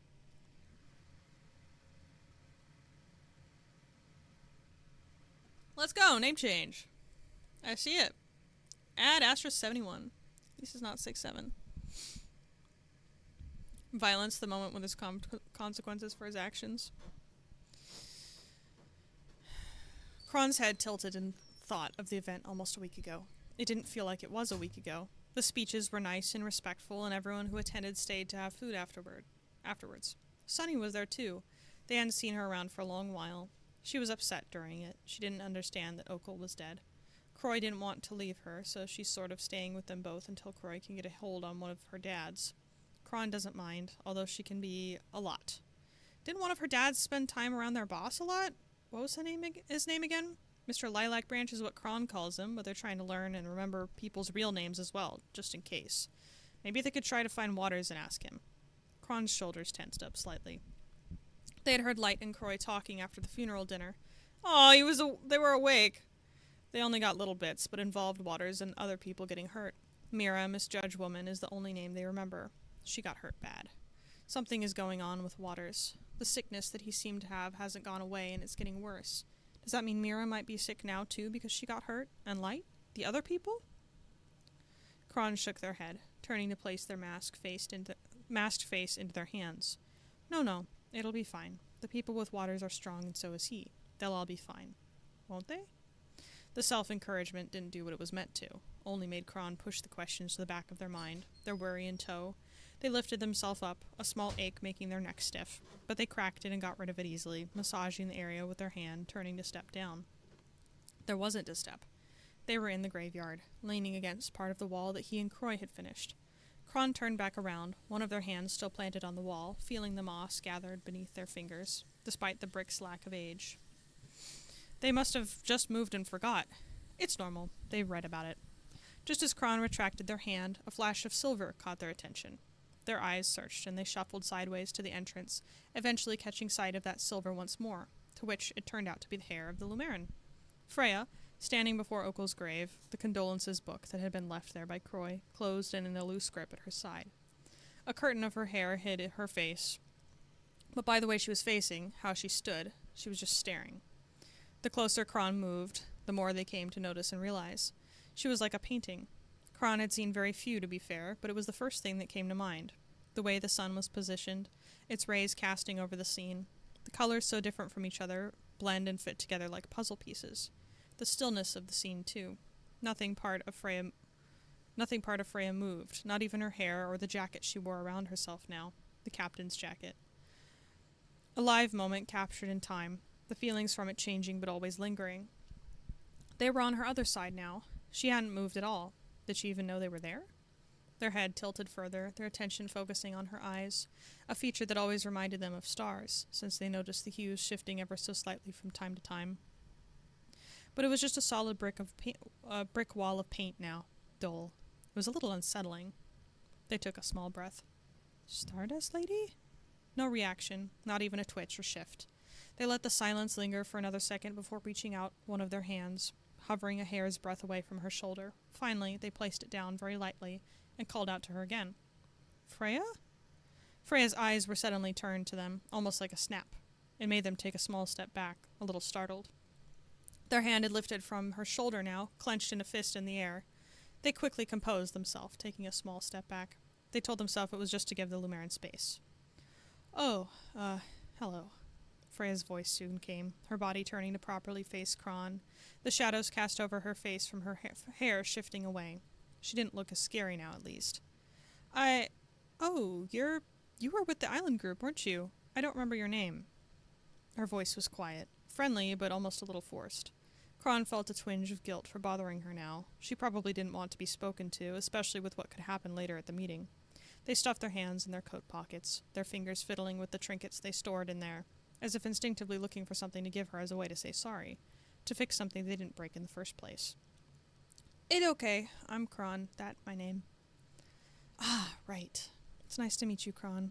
I'm Freya, which you already knew. Her words turned a little awkward towards the end of that, a brief grimace coming across her face, but it disappeared quickly with a shake of her head, her hand rubbing her temple. Kron didn't pick up on the fumble and stuck out their hand. They had seen other people saying hello like this. Maybe it's good to copy. I know. Nice to meet you too. Nice meet you too. Properly meet. The handshake was a bit more aggressive than they intended, and when they noticed Freya's expression change a bit, they slowed down and pulled away, making a note to practice that later. I imagine them being like... Freya's totally cracking. Like, she's sad right now, so she's not, like, gonna react, but, like, she's probably like, this kid is so cute. Aw. When a silence followed in an awkward tone, Kron moved their mind back on track, their hands clasping together in front of them as they turned their head to the side and thought. Stardust Lady, Freya? How are you? You okay? I'm fine. Why do you ask? You were staring and not moving. Don't know how long, but... Kron trailed off, their hands moving to tug the bottom of their coat, as if trying to make it longer. Obviously, it didn't work. They turned back to look at Freya directly, a slight tilt to their head, which the Lumaran had soon indirectly mirrored a moment later. Why out here alone? They noticed how Freya's shoulders bunched at the question, a small movement that made them quickly back out, to say that she didn't have to say anything if she didn't want to, but the words hung in their throat, their curiosity getting the better of them and holding their voice back for the moment. When Freya's gaze shifted to the side, Kron followed her action, facing Okel's grave. The candle they had left there was burnt out to a chunk of wax on a metal plate, colorful flowers placed across the podzol. There was no damage, it all looked healthy. I saw the notice on the board earlier today. I wanted to just go out and see it for myself. The answer held more weight than what she was letting on, which was understandable. Kron understood that it mightn't have been made sense as to why someone would build a grave for Okel. She wasn't a good person. They still don't completely understand, but it was something his father wanted to do. He wasn't going to leave him alone while doing that. Ceremony was nice. No fights, just words and then food. Ah, that's good. It was Croy, right, who ran it? Mm-hmm. He close to blind, to Okel before she died. Freya went quiet again, the awkward silence holding more of a weight to it. What kind of weight Kron couldn't really tell, but it was like a cloud surrounding the Lumaran, an invisible barrier even. They couldn't think of a fitting thing to associate the feeling with yet. They didn't get to think about it long, Freya's sigh bringing them back to what they should be trying to focus on. Helping, right? Freya's eyes had slowly fallen to the book still in her grasp, her grip tight, even though her knuckles didn't change in color. That's such a good point. Good detail. Kron could just about see small indents beneath her fingertips with a bit of a lean closer. She was killed by Eclipse, trying to save Marcello. That's the conclusion that Feather and I had come to, based on what was reported and the scene in general. Her eyebrows knitted together into a frown, shadows once again cast over her face, causing that unsettlingness once again. It feels bittersweet. Elko was awful. A terrible person. All of the things she had done to others, to me. Peleos' execution, making me pull that lever, making people watch. The search party with Croy and the others, getting people hurt. I know Croy took the fall, but... Freya stopped herself a second, running her thumb over the cover of the book to calm down. It didn't work, her eyes shutting tight. Elko only seemed to care about herself. She was selfish, and used people to get what she wanted. But now, after learning she tried to save Marcello, I feel so complicated. Am I really wishing she, my sworn enemy, had won? If things were even slightly different, would Marcello still be here with me? Kron heard the light tremble at the end of her words, their expression softening beneath their mask, as if feeling the weight of the air around her expanding. The Lumaran's head lolled back to face the sky, eyes opening to a half-lidded state and searching a moment before finding the outline she was searching for. Full, yet the sun hadn't reflected off of it enough to glow just yet. Her lips pursed into a line, words filtering fast through her mind until she found what felt like the right ones. I feel like it's right to thank her. Thank her for trying, and almost succeeding, but I don't know how to make myself actually do it. Kron winced quietly as Freya's head turned back down, the movement appearing to them as almost forced, tearing her away from what she saw in the sky that they hadn't realized yet. They instinctively took a small step closer, their hand finding its way to her shoulder again just like before, but with a slight more sureness to their movements. Their eyes darted to the condolences book now open in both of Freya's hands, her fingers flicking through the pages, her eyes scanning the words of who wrote before they stopped. You don't have to. No one making you. Who's to say someone won't curse me out for not going to this funeral, let alone writing 2 simple words to someone who can't even hear me anymore? Not like she would listen at all. Her response had a bit of bitterness, the chuckle that occupied the words sounding more like a rough cough, if anything. Kron didn't know how to respond, just falling quiet and processing her words, while absent-mindedly giving her shoulder a small squeeze. Freya noticed this before they could, and she let out a small breath that she didn't need, her shoulders slowly relaxing from their bunched-up state with a reluctant tremor. I'm sorry, Kron. I shouldn't be talking like this towards you. It isn't your fault. Kron's ears perked under their hood at the quiet apology, followed by the scribble of pen against paper. Their hand gave another squeeze to the Lumaran's shoulder, this one intentional this time, their head tilting to look at her face. They knew she couldn't tell, but they were giving her a small smile to try to make her feel better. You're not giving out to me. No need for sorry. Glad you honest with me. Not many people are, even though I think I'm a good listener. Freya hummed softly, a small smile of her own coming to her face as she tilted her head a little to face Kron. It made them happy that what they were saying and doing was helping Freya. But before they could open their mouths and say more, the sound of nearing voices caught both their and the Lumaran's attention. It made Kron pause. Was it time for the faction meeting already? They focused back to Freya, noticing that the condolences book had been placed back onto the lectern, despite her not moving. Her expression had returned to that painting-like stillness, a grim numbness with only dark areas to tell some of the truths. I should go in and get some things set up. I'll see you in a bit, Kron. But... Freya was gone without a blink. Kron now stood alone, their hand hovering where it had been once placed on the Lumaran's shoulder. It soon returned to their side.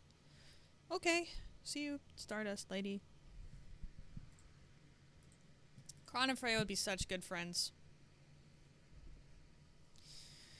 Adeline's quite upset after the last faction meeting.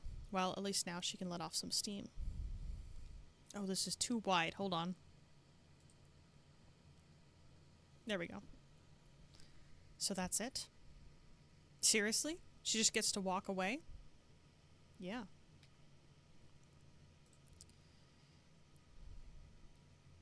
This is Cam, I think?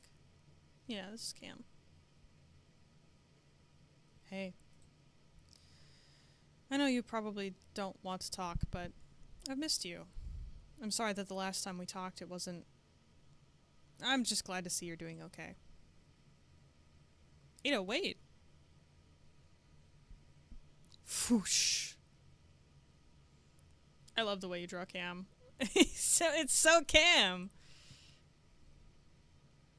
Okay? He thinks I'm okay? In what world could I possibly be okay?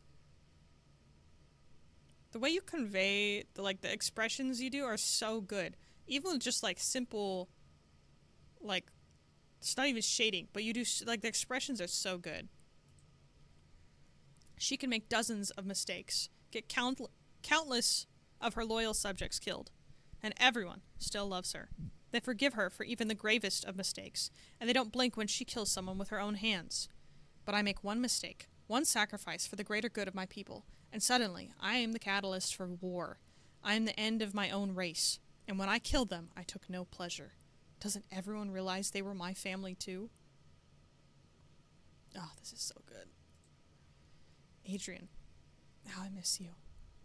Does everyone really think I wanted to do it? Don't they realize I suffered too? How, in any universe, is that fair? She gets to mess up all she wants, and in the end she can just run away from her responsibilities. She doesn't have to clean up her mess. She just gets off with no consequences. But if Freya's not around to keep an eye on Solace, then I can express my anger however I want. That's ominous as fuck. Ominous. What the hell is going on? I'm scared.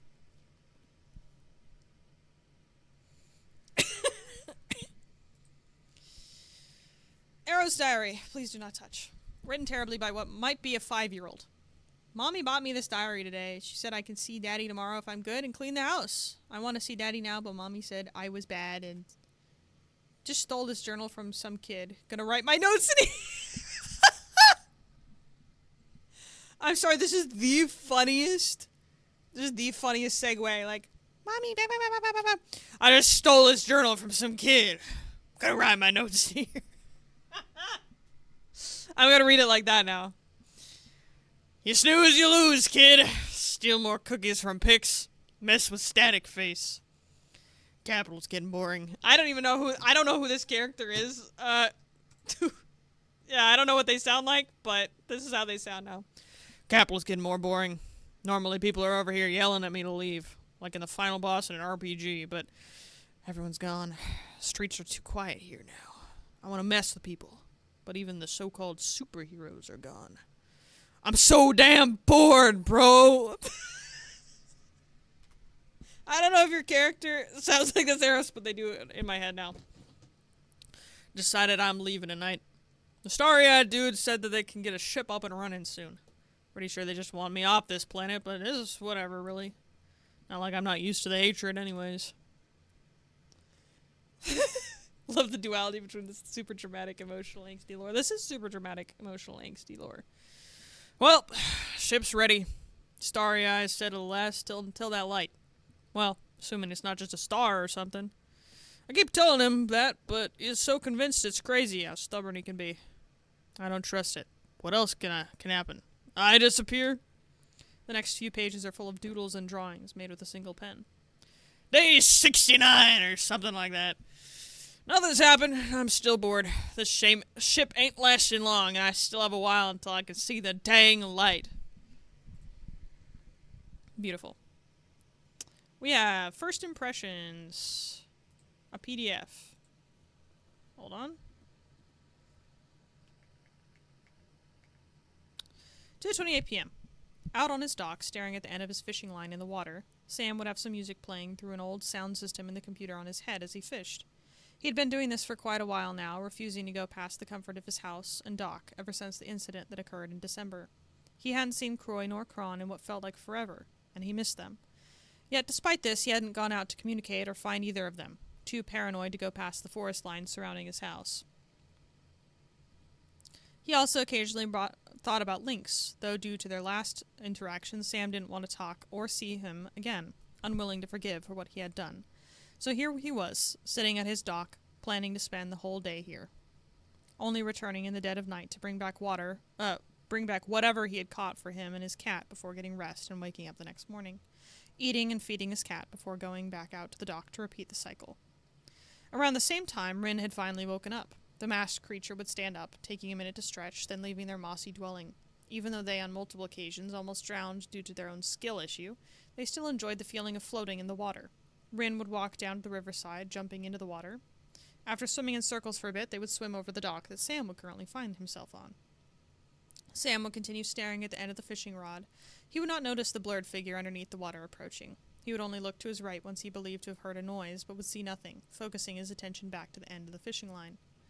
As Rin swam up to the dock, they would find the lure floating above the water, something they had never seen before. They'd tug at it, trying to grab it off the line so they could bring it back to their home. Noticing the bait of the fishing rod beginning to dip underneath the water, he would grab the handle of the reel before winding back, attempting to reel the line back. However, he would find it more difficult than usual. As Rin notices the tug on the other side of the line, they'd attempt to pull the lure harder. After some struggle, they'd pull at the bait, taking the entire fishing rod with it, which would make Rin flinch a tiny bit, since they hadn't expected there to be anything else besides the bait and line. In an attempt to get away from the dock, they'd attempt to get to the other side of the lake. The fishing rod would get pulled out from his hands, making him pause for a moment. "Yeah, I'm not doing this." He would get up, noticing the water shift from where the rod was pulled underwater, turning around and beginning to walk back to his house. Rin had just clawed their way onto the other side of the riverside. They would pull the fishing rod onto the shore, inspecting the lure. They'd glance at the dock for a moment, noticing Sam returning back to their watchtower, then continue staring at the fishing rod. Following the trail, he would glance back at the dock, looking at the dock before looking at the shore across the river opposite of the dock. There, he saw a creature around 6'11" tall. 6 feet 11 inches tall, holding the fishing rod that was pulled out of his hand and into the water. He would quickly look back forward, his pace picking up as he followed the trail back to his house. After examining the object in their hands, Rin would walk over to the water, jumping in with the fishing rod as they'd swim back to their dwelling. Upon arriving at the shore, they'd crawl out of the water, struggling a tad bit to get out without losing the fishing rod. They would walk slightly uphill, entering their cave with the fishing rod in hand. The duo you never expected, but it makes so much sense. Kron, 230398. Oh wait, this is so cool. This is like the comms device thing. My gosh, this is awesome. From Corey. Hello, Kron. I'm just texting you to check on you. You've not told me where you are yet, so you might still be at the meeting. It is an abnormally long faction meeting if that is the case. Just let me know when you can, okay, bud? About 20 minutes later. Kron, hon, where are you? It is getting late. Failure to connect call to user Kron. Man, this is like 30 minutes later. Kron, I'm getting worried. I will call Light. See if she was with you. I'm fine, just in main area. Marquette. On your own? Kron, it is starting to get dark. We talked about the curfew. We still need to abide by the rules even if the Anathi is gone. And why did you not respond until now? Oh, worried Dad, Croy. And why did you not respond until now? Only when I go to call your sister do you answer. Dad, am I a bad person? What happened? Kron, what happened at the faction meeting? Stardust Lady's gone. She left Solace and she's not going to come back. She left everything to Miss Judgewoman and the other judges. Judges. Oh, gods. The head librarian was really upset and Red Wing started yelling and the head librarian started yelling and... Dad, I was bad to her. I was mean to her and made her go away. I'm one of the bad people. I thought I could fix it by talking to her before the meeting, but I made it worse. Kron, do not say that. I didn't mean to. I really didn't, but I did, and that doesn't excuse or anything, and now she's gone. She didn't even take my gift to say sorry more. It's still in there. Kron, stay where you are. I'm coming to get you. Wait for me to come and get you and we can talk. Do not move. I don't want to be here. Dad, I want to go home. I want Kindlegrim back like it was. Just you and me, Mr. Skullhammer and Grumpy Demon. Mr. Fisherman and Mr. Clanker, too. Why can't it all just not be in pieces and I can't pick up? Oh, why can't it all just not be in pieces I can't pick up? Wait for me, Kron. Stay there. I am on my way. You're not alone. Am I a bad person even now, being sad over it? I don't deserve to be sad. I was like everyone else, Essels, who wasn't fair to her. Damn it, why can't I properly? No, you were not. You were taught by me and the people around you that Freya was the leader, that she was strong and knew what to do, that she was to look up to for things like this. I believe that too. When I arrived, there were places of worship dedicated to her. I would see her flying and crushing things with a mere thought. But when the Winter Ball happened, when you lost your sister, your mask, almost lost me, you felt abandoned. You were upset and did not know who else to blame but the person labeled the leader by what you were taught, who in response did not know what to do. Said that it was not her fault, and maybe it was not entirely. Kron, this here now is not your fault. Her leaving was her decision. You were not an influence of that. CJ does always go above and beyond, you're so right. But I told her to leave after the ball. What if her deciding to leave was from that? Me talking to her before this meeting might have reminded her of it. Kron's typing, like, disintegrating as time goes on because they're so upset. I think that she had already made up her mind by then, Kron. She lost the captain, a person who she loved dearly. She blames herself for that and with what was said to her after it all. It was the last straw for her. Although leaving Mira was the rest of the judges with this responsibility was not the best decision, I can understand. I can understand her killing Eclipse, for her jumping more urgently when Marcelo was in danger.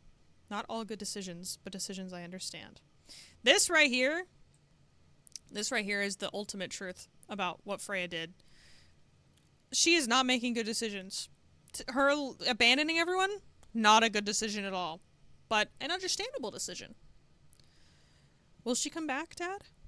I would like to think that she will. Solace is still her home with her friends still upon it. She just needs time. Everyone needs time to themselves to breathe for now. And you and I can offer a place for that time, for newcomers and old. Really? You're gonna do it? We are going to do it together. Do what? I see you now, Kron. I'm by the community center. Come on, let us go home. Thank you, Dad. Ah, I love the wholesome Kron and Croy. Ah, they're so cute. Ah, I love it. Oh boy. Fight me on land. From Waters. Memories and mistakes flash 10 years ago. A shot rings out, quickly followed by the sound of impact. A soaring screech through the air as it breaks against the fall. The wings snuff the sound through flames and the echo of the wind shifting, bent by the will of flight. Then soaring, a swooping, a crackle of light and ash. It's met by the wincing gaze of a man in uniform. He watches the flame spread overhead, the wide-reaching range of a wingspan compiled entirely of a blue flame, a more brilliant cerulean than the colors of the ocean. Though you would never hear him, the witness, admitting it. For fuck's sake, can't you ever stand still? Alderic groans, snapping his head back down to take his eyes away from the glimmering light of fire. He will not become a moth to this. Ah, where would be the fun in that? Riken returns in volley, the lithe tone of his accent trailing against each syllable. Oh, what accent? I could go back to my... where will the fun be in that? Go my Arthur Morgan. I'm gonna just do that, why not?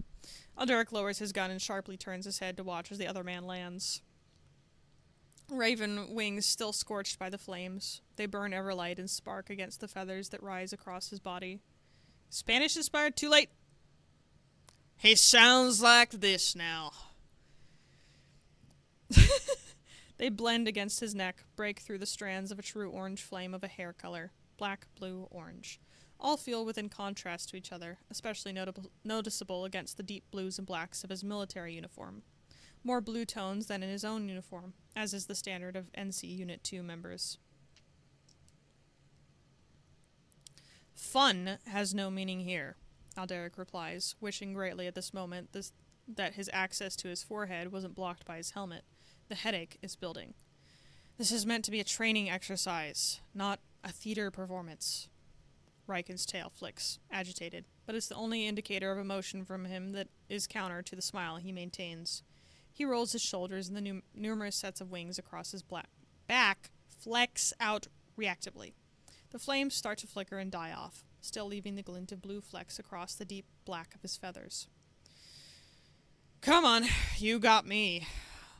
I just fell from the sky a little. That's enough to know you can do it, right? His claws click across the ground as he moves towards Alderic. Alderic's gaze rises to meet him. Though his face is heavily scarred, burnt, his blue eyes still contain a full visibility, and within them is the shine of mirth. It denies the fatalism the wounds would have previously maintained. No, it isn't, Alderic states, undaunted by the looming presence of the larger figure. He takes the effort to visibly pop the spent round from the chamber of his rifle. It clicks and bounces against the stones beneath them. Run it again. There's a sigh from the taller man as he shuts his eyes and lets his shoulders sag. In shifting his position like that, loose strands from his long hair fall against the dome of Alderic's helmet, though the contact is only brief as he quickly leans back into a straightened position. Fine. This is I hope it's... Yeah. But owe me an off-the-record briefing on this project you're working on after this is all over. It's gonna take a few weeks to renew my flames. He speaks the final bit quieter as he steps back and picks up his fallen sword. Just stand in the sun for a day. That will do it, right? Alderic bites back, rolling his rifle from the strap back onto his back. Ha! Ha! Ha! Very funny. You're funny today, Riken returns, easily falling into a defensive sword stance. Whenever you're ready. But he doesn't finish the sentence. Alderic shakes his right arm as the shimmering pulse of bioluminescence climbs it from the base of his fingertips up to the side of his face beneath his helmet, then quickly rushes forward, hand clenched into a fist as punches the flat of the blade. It knocks back on impact, and Riken redirects it midair to pull down onto the other man, but it's blocked by the small oval-shaped shield strapped to his left arm. With a flicked release of his wrist, the plasma retracted and lit up onto the tips of his right hand. He pulls to slash them up towards Riken's neck, but Riken takes the tactically smart decision and jumps back. Seize, are you actually trying to kill me? Riken asks, pulling a hand free from the grasp on his sword to hold it to his neck as if to make sure he wasn't scratched. My enemy wouldn't be talking to me, Raven.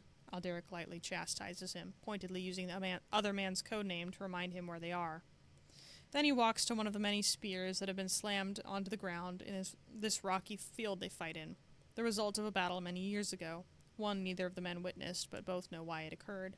He pulls the spear free like it means nothing, like it casts no honor to maintain it as a grave. Would your enemy give you access to a field of weapons to use against him? Riken returns with a groan, clearly not expecting to have to fight weapon to weapon. Wouldn't give me it, but I think it shows adaptability, no? Alderic says with a smile, tapping off the rocks that cling to the blade and then twirling it. Seize forbid anyone actually cross you in a place like this, Riken comments with an amused shake of his head. Get back in an offensive stance, he replies back, done talking. Riken doesn't need to be asked twice. It's like he foresees what's coming now that the other man actually has a physical weapon. It's very possible he's seen him fight with something like a sword before and knows the results of how that usually ends for another person. The blade whizzes past the side of his face, snapping back against the edges of his feathers and causing his eyes to widen, watching it pass him with shock. He looks back to witness as Alderic, now spearless, rushes him. Alderic grabs his sword arm and raises it high before pulling it down sharply, kicking the blade just above the grip on the hilt, knocking it out of the taller man's grasp completely. Then he swings a fist towards the lowered face of Riken, but Riken pulls from his stupor to headbutt Alderic hard, causing them both to stumble back. Alderic, rattled from quickly shifting water within his helmet, holds a hand to the front of it as if to stabilize it or check for cracks. Riken holds his palm to his own forehead as a mark appears, his expression contoured in pain. Alderic drops his hand, recovering sooner than Riken. He stares in bewilderment at the other man before shaking his head. Why the fuck did you do that? He comments under his breath. I panicked, Riken replies, quick and a little shrill. Why didn't you just fly out? I'm not trying to do that I'm trying to not do that as much for you. Well, stop doing that. It's tactically stupid. You have wings. Use them. It doesn't matter if it makes it harder for me. I'll adapt. I need to. Riken sighs, finalizing his attempts to rub out the bleed on his forehead. That helmet is denser than he thought it would be. You don't need to do this. You can request someone else to be assigned to it. There's a slow pace of footsteps as Elderic approaches the taller man. A growing intensity in the swing he does with his arms to pull the rifle back off of his back. Concern rising in Riken as he begins to realize he may have made a mistake in his choice of words. I will not be reassigned, Elderic speaks slowly. That's when Riken chooses to unfurl his wings and sweeps the air in one quick motion to shoot up high before the bullet that whizzes past his claws as they reach the point in the air that his head previously was. Shit. Or should I say, shit! Current day.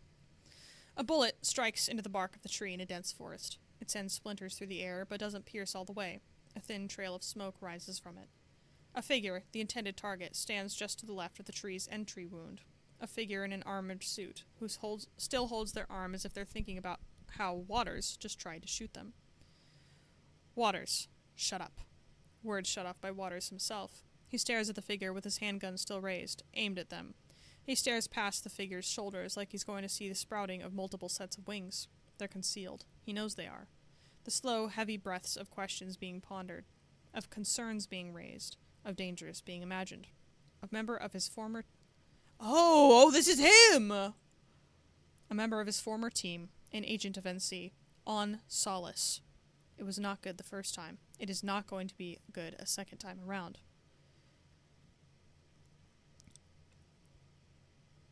Yeah, this is Waters. What are you doing here? A silence hits the air. Riken holds his hands up, a beg for pause as he lowers his head. There's guilt. That much is obvious in just the way he holds himself. The snow falls past. Why is it snowing? When did that start? I'm here to retrieve you. You... A pause, a beat. Riken shakes his head and steels his nerves. You shouldn't have been sent on this mission. Mission? Mission? The Wave Seeker structured this ploy like a mission. The flood, the disasters, it's not something he was ever assigned through the proper channels. He just not imagined it. No, she's real. Right. But it was still something that happened in his head. Nobody else should know about it. How would Riken? What do you mean? Waters lowers his aim of the handgun, removes some of the threat, a tactic to encourage communication. Answers. He just needs answers. He can't drop his guard yet. He needs to hold strong to this. He needs to... The snow is gone. It's warm in the forest, practically humid. It couldn't have changed that quickly. The flood, Riken says, snapping Waters' gaze away from how he was looking around. That's what you've been calling it, right? Well, that certainly answers that question. Waters hazards a glance back. He knows Riken can't exactly see where he's looking with the tank on his head, so it's not as great of a risk, but he can't help but to fear for light. She's still back there. She's destroying those devices in the pit. He couldn't get down there himself. Does he know she's here too? Don't think about it. Don't let on. How do you know about it? I step forward, a handgun raised. Let's just say I've experienced an attempt at it before. Riken's tone is cold, like the snow they just left behind. Did he... A standstill. How does it always end up like this? A breath in, a focused stare. So it's important to you, Waters mutters out. He doesn't understand exactly how he knows. Maybe Riken's planet was flooded like this. Maybe Riken was sent on a mission like this. But if he knows, then can't they... Important is an understatement. A stride forward, a new gun drawn. Waters had not lowered his own. So he fired the first shot, reactively. It dings against the armor. He doesn't know how effective it really was. He swears under his breath when the shot meets his arm, burning, blasting. The splash of water as his body tries to heal from it. What? Plasma. An arrow. It struck into his arm. A cerulean blaze scorching past his visual range. He rips it out. At least he remembers ripping it out. There's no arrow in his grasp, no flames, just a healing arm and an approaching... Riken! He shouts, grabbing the man's bow arm. Gun arm? He pushes high and a shot whizzes through the air. A loud screech of a sound roars quickly through the air as it goes. Plasma. It's definitely plasma. Where did the arrow come from? They're fighting now. Every strike is important, every attack vital. He doesn't want to fight Riken. He doesn't want to kill Riken, but he needs to act back to avoid critical injury to himself. A flash, and the plasma claws on his gloves are activated. He digs the claws into the armor on the arm he holds, It starts to melt through. It might not do anything, but he holds the gun barrel up beneath Riken's jaw. I'm trying to stop them. You know I have to do this. No, you don't. A boot planted against his chest. Waters is knocked back. He stares down at his chest, resting his hands where the boot hit like it surprised him. It felt different, heavier. Riken has talons. Why did that feel like metal? Waters' eyes shoot up to look for Riken. There's snow. Is that just in his vision? It's not staying on the ground. It's just falling. Where did Riken go? Up. He flies. The trees. They fly now? A branch. A recovery position. A grasp on where the claws left imprints. Plasma is effective. He holsters his handgun and pulls the rifle off his back, aiming it quickly. But there are bugs? They fly between the fall of snow. He watches, staring carefully, and then shakes himself from the visual. He aims through them. He fires a shot to strike Riken's shoulder. So what if a few bugs get scorched in the process? You've been brainwashed by these people for so long. I'm starting to think you don't have any sense left at all. A shout from Riken amongst the branches. He's moving quickly. He's not flying. The wings aren't out. How is he moving that quickly? Waters tries... Is he like a... Just like an illusion or something? Waters tries to track him with the rifle, but a shot hits him in his steadying hand. He has to drop the end of the rifle to shake off the growing feeling of his arm trying to deform for healing. 2 shots on the same arm. It wants to be repaired. What are you talking about? Light. A question to the air. Buying time he may not actually receive. He tries to will the healing to go faster. He shakes out his injured hand like it'll just snap back to full functioning order. Can't he even aim properly with only one hand? It doesn't hurt to try. The swing as Waters props the barrel of the rifle against his forearm. He remembers exactly Riken's last position, so he swings on it and snipes quickly, catching him mid-teleport? You! Sharply spoken, quickly said. Riken is paused. The shot narrowly avoided his head. There's a stream of smoke along the side of a visor to show how close the risk was. It stills Waters' blood. Waters, they sent you here to kill you. They sent you here to kill... Oh! They sent Waters to Solace so that he would die? A sudden chill. A frost that starts to melt. No, he remembers this conversation. Everything about this mission is targeted to be your weaknesses. It happened 10 years ago. This would have been my mission, my target, but they gave it to you so that it would kill you. Also, they wouldn't have a failure in the agency anymore. In the snowy deserts of Siluan, they sent you here to kill you. There were no trees there. There never were. Please, just let me save you. A voice fading to memory. Riken's voice, exactly as he spoke it, in a memory. Those desperate words that had him abandon a mission for the first time since. This conversation took place years ago. Oh! So he's like having hallucinations of, like, memories. Waters is always going through it, man. It was never about the flood. It was never about Solace. Riken isn't here. Who is? Eyes focused, shaking off the snow in confusion. Waters looks at the tree branch he had seen Riken in before. Instead of the sleek armored suit of NC regulation standard, he sees a dense and heavy set of armor. A familiar mask, though it has taken a significant impact. Magos?! No way! No way!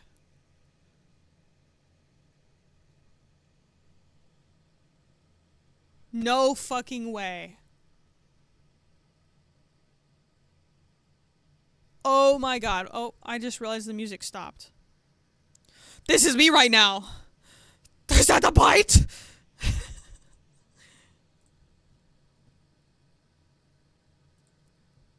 He sees Magos standing there. You're literally talking about Mark right now, that's funny. His head hurts. His vision is still a mess. Is his heart beating faster than normal? Is he breathing normally? He sees Magos. He sees Magos. Then he doesn't. Lights, blue lights. Waters drops his head, not water drops. Waters drops his head into a hand. The watery form of his arm distorts and loses form. He can't process it right now. He can't think. How did he not notice? Where did Magos go? A gaze snapping up. He looks for him in the forest without moving. But without finding a trace, can he be sure any of that was real? No. No focus. Scorch marks. Trees have... Did he fire off more shots? There's marks on the trees. There are scarabs on the ground. It happened. It was real. Dad! It happened by light.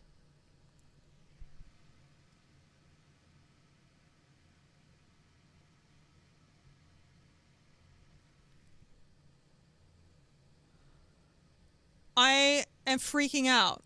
I know Magos hates Waters. Hates his people. Oh my god, dude. Oh my god.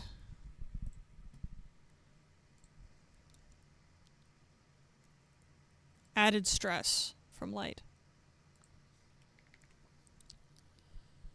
Yes, we need Magos out of here! The sound of metal being ripped apart filled Light's ears. She struck equipment with a pickaxe, feeling the resistance as she yanked components apart. It was easy work for the dragon to take apart the contraptions.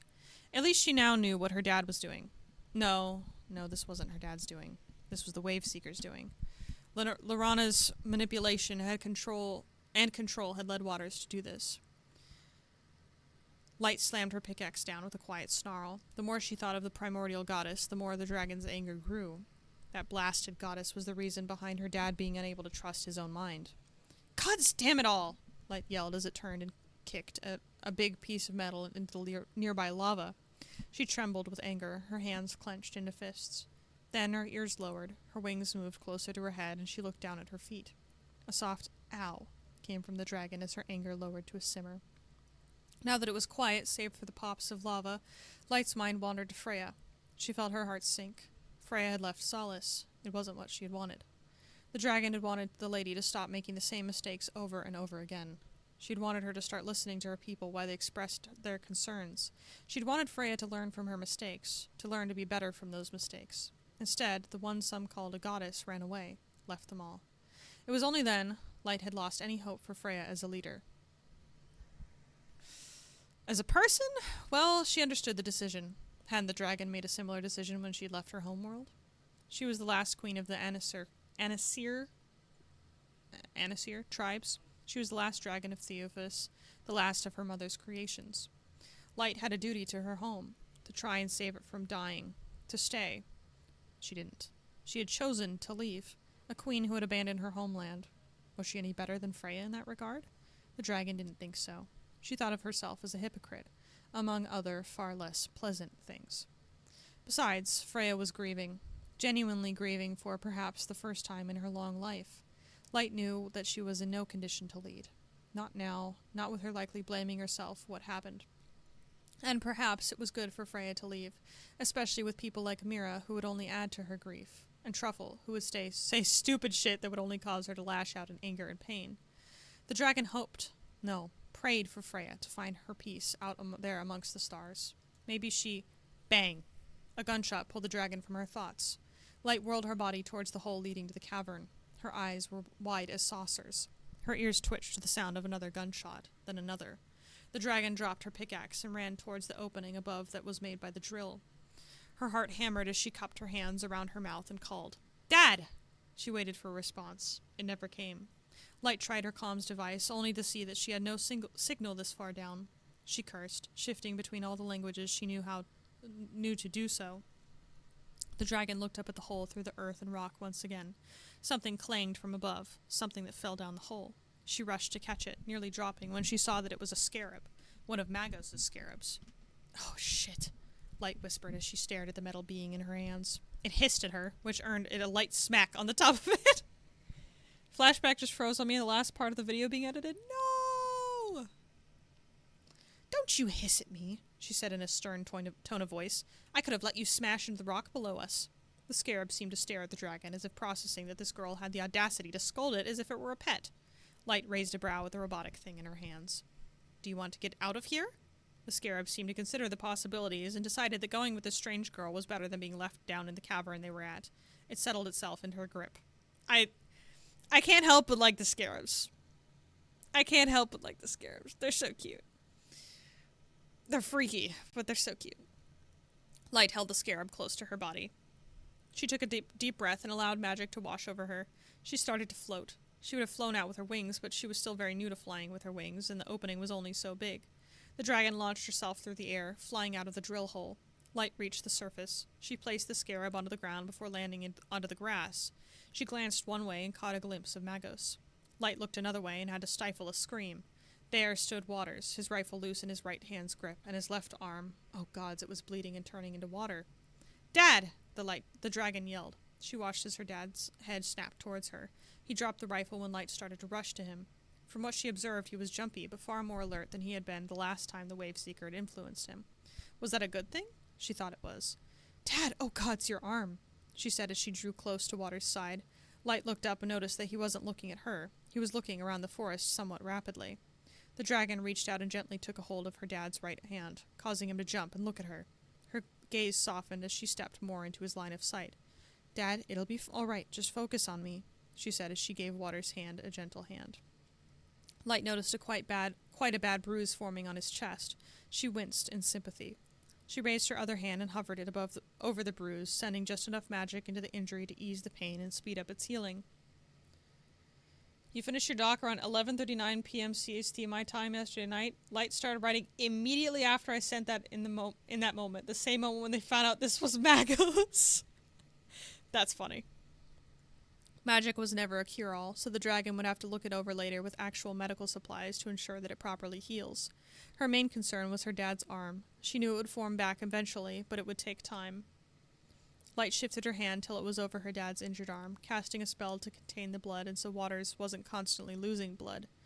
Then she stood there and talked to her dad. She helped to bring him out of his hyper-aware state. She got him to walk somewhere else with her, to sit on a log and wait for her to grab her bag. Light was quick to return to her dad's side. She took out a bottle of ointment and used her fingers to spread it across the bruise on Waters' chest. There wasn't much she could do with his reforming arm, but she made a note to check its mobility after it reformed. Then the dragon checked for other injuries. There were bites from Magos' scarabs. They bite? Bad scarabs. They healed faster than the bigger injuries, but Light still took the time to clean them out. There was no telling what germs were in those metal beings' mouths, and the dragon would rather avoid any risk of infection when possible. When Light was finished, she sat back up on her heel. Her mind raced. What the fuck happened while she was down in the depths of that drill site? Why was Magos there? Why did he and her dad fight? Was it another case of the Wave Seeker taking control over her dad's body? Why would she want to kill Magos of all people? The head doctor was barely involved with Waters. Really, some could say he was more involved with Light rather than her dad. She doubted Lorana cared enough about her to target someone like Magos. Okay, so here's my crazy theory. Waters was being, like, kind of controlled by... Because, okay, Magos hates Waters, and honestly, I wouldn't be surprised if he came out to try to get him alone and kill him. But the Lorana / the Wave Seeker probably wants to kill Magos, too. So it's like, I'll take the opportunity. Magos is like, I'll take the opportunity, so they're like, I think that's what's going on. You fixed the mod pack? Yes! I have to try it out now.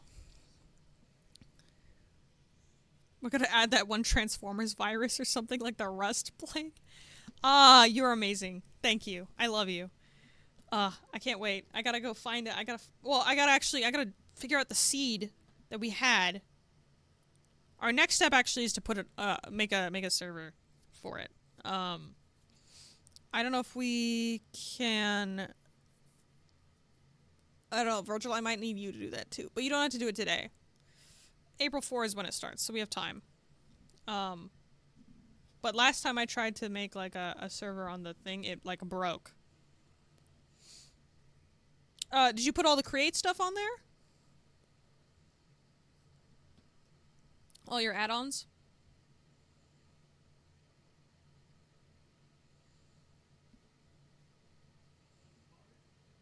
Oh, you didn't add any of this stuff. Alright, I'll do that. It's fine.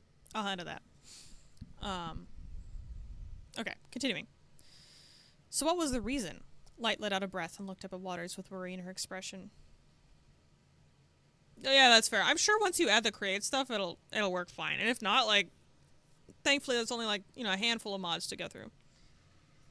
But again, I can handle it. Dad. The dragon hesitated. She wanted to ask Waters what had happened, to ask why the Wave Seeker wanted Magos dead. She took a sharp breath and reached out for her dad's right hand, taking a hold of it and giving it a slight squeeze. What happened? Light asked after much hesitation, her tone soft. I think I was hallucinating. I thought I was fighting an old teammate. Was that Magos? It was, the dragon confirmed. Light observed that Waters was still working it out himself, shaking his head. Then he looked to the forest. Magos knows about the flood. I never talked about it with Riken. Mangos knows somehow. Mangos knows. Sorry. Magos always autocorrects to Mangos for me. Mangos. I need someone to draw Magos as a mango. Like a mango scarab. Light's ears perked. She tilted her head ever so slightly, curiosity on her face. Who's Riken? She asked with genuine interest. Then she blinked and quickly shook her head. No, wait, ignore that. I don't mean to pry like so. Sorry. She focused back on the main issue. Magos knew about the flood. Could he? Light glanced at her dad, unsure if she could voice her theory. No, she didn't want to. Not without confirming it with Magos first. All she had was theories for now, and she didn't want to make her dad overthink any of this. I'll ask him later. I have my theories, but otherwise I don't know. She looked down at her hands as they fiddled with the edge of her shirt. All right. Wait, was this...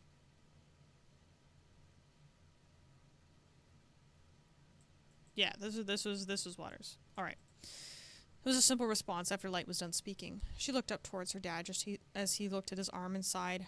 We should have Cyros look at... wait. Yeah, we should have Cyros look at this. Then I need to have a talk with the peacekeepers.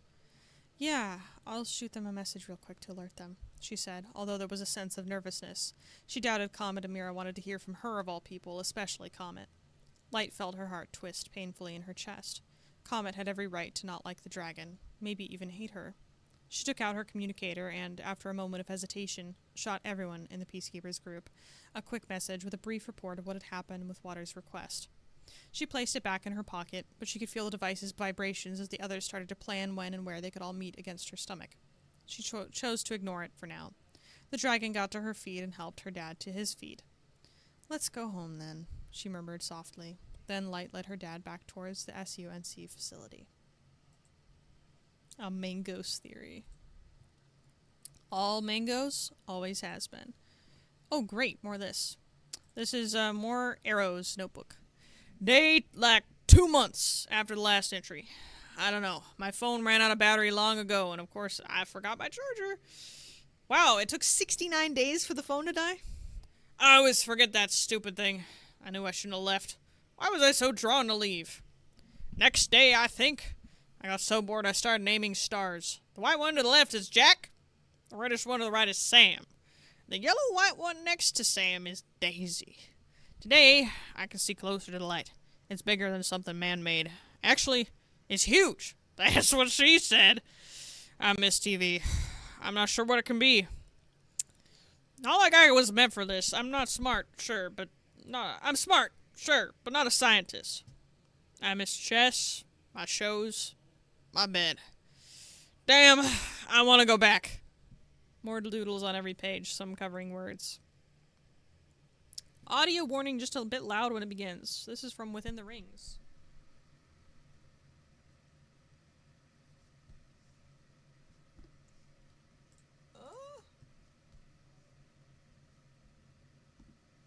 You recognize... Wait. You recognize... Leo? No, you recognize me? Don't you? Oh my god, it's the tree. Wait, no, it's not the tree, that's... Is that... No, that's not the tree. That's... Was Alfie's home, I think. Right? A few had suspicions, but you knew... You knew straight away. Sorry, could you hear me say that? You recognize me, don't you? A few had suspicions, but you knew straight away. You knew you couldn't do anything without killing them.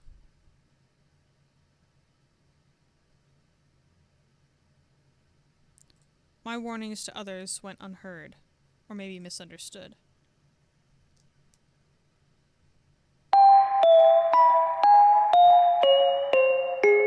Idiots.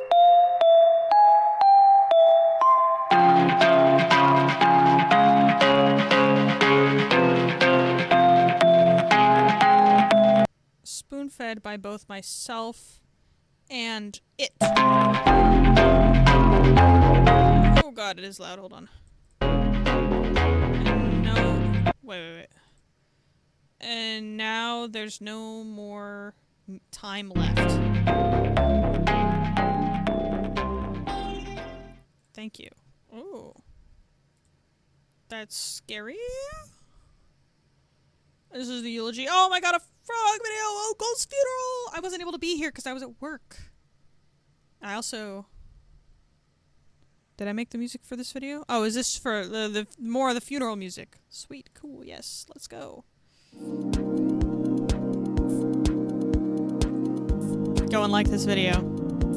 I don't want to have to bring out the scary voice again. I want to thank you all for taking time out of your day to come to this funeral.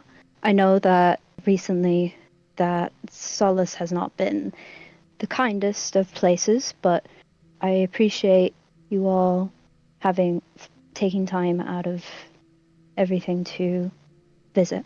To begin this, I will welcome anyone up to say a few words about Okul, and then afterwards I will say a few pieces, and then we will have a couple minutes if you have any gifts, or I have a book here that if you do not want to say anything up in front of people, you can write stuff down. I do want to remind you, please be respectful. I understand that there are feelings towards what kind of person Okul was, but she is considered a resident of Solace as well, and she deserves a grave. So I will step down from the stand, and anyone is welcome to come up and talk.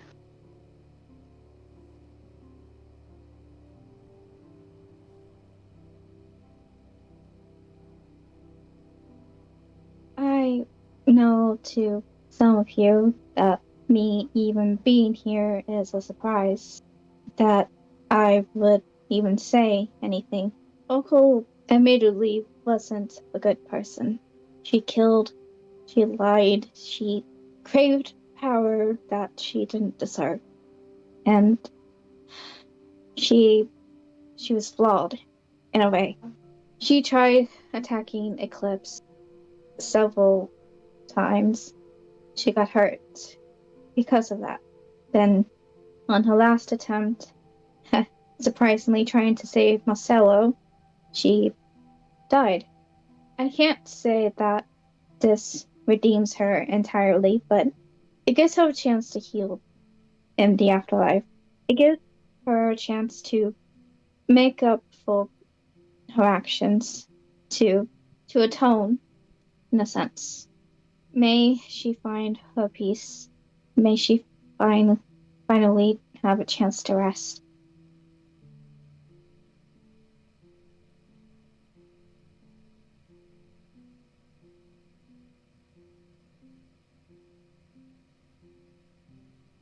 I think Okul was trying to be a good person, but executed it really horrendously.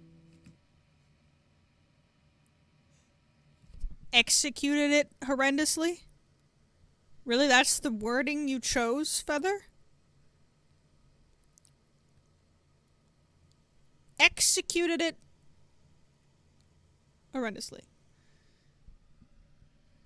Also, thank you, Frog. Anytime you need music, call me. I got you. Okul was kind of a friend to me. I am saddened that things had to end this way, but what can we do? Thank you, Okul, for teaching us how to not to be like you. I hope you... Feather, I'm sorry, but this is the worst eulogy I've ever heard. Thank you for teaching us how to not be like you.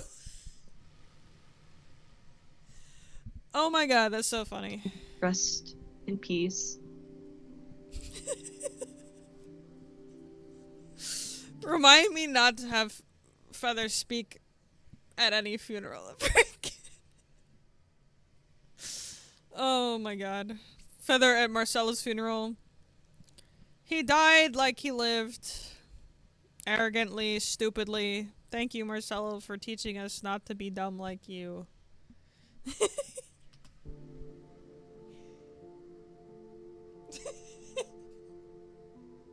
Mizuki was the nicest person ever, and she always tried to protect everyone, and she was just really nice, and I want to be just like her, because all she ever tried to do was help and protect people, but people never saw her like that when she was really nice.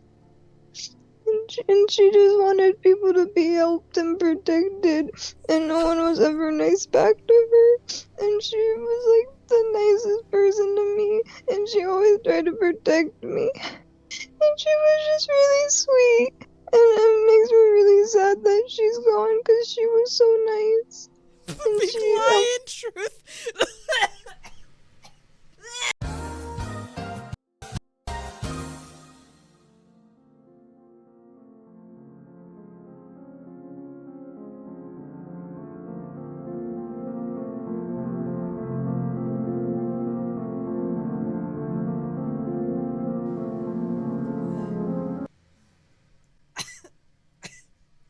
I need a version of this video, but it's just like a loud, incorrect buzzer.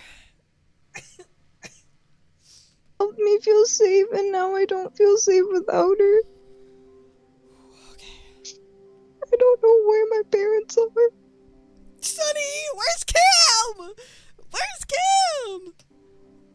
I would like it as a TikTok. She was my parent, basically.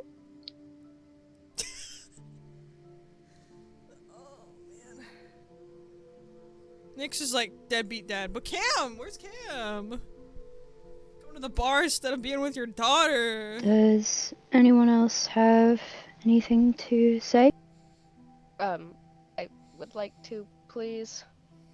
Alright. I would not like to state how I know Okul, but I would say that she did teach me an important lesson. That is, do not be naive and don't trust people. Nyx is a tree? That's all I have to say, so I guess maybe thank you for that. Okay. Is that everything?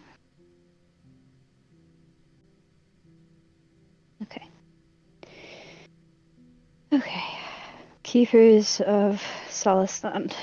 I can hear her turning in her grave now. Disgusted she would be. She'd probably tear my head off for choosing this.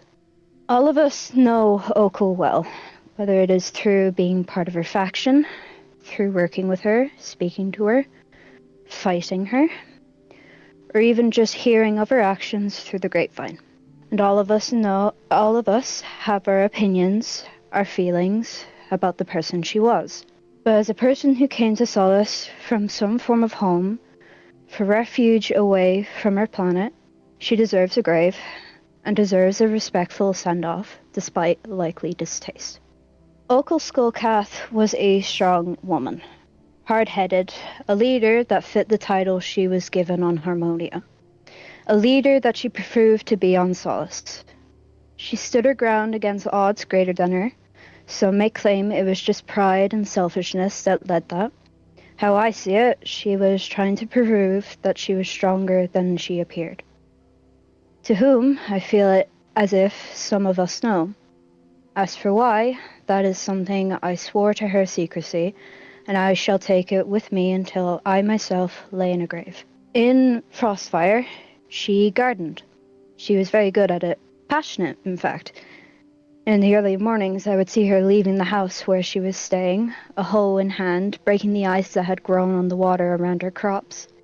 She had the porch lined with small plant pots, flowers of her choosing growing tall and proud under her care. Her favorite was these yellow flowers, like this one, right here. They're called bird's fruit trefoils, I believe. They were small, some may think childish compared to the hardened woman she came off as. That front lightened up as she spoke to me about them. Speaking of which, she wore those flowers in her hair. She tied it up in a bun, took them along with the bobbin. She would say that she did that because she liked the color and how it would not agitate her horns like other flora would do. It suited her, especially when she was not wearing her uniform all the time. She looked comfortable. Acted it too. I cared for Okul in a way that I cannot describe. In a way that makes me wish I spoke more, did more. Maybe this outcome could have been. Welcome, Raiders. Welcome. We're watching a lore video right now, but thank you. Welcome.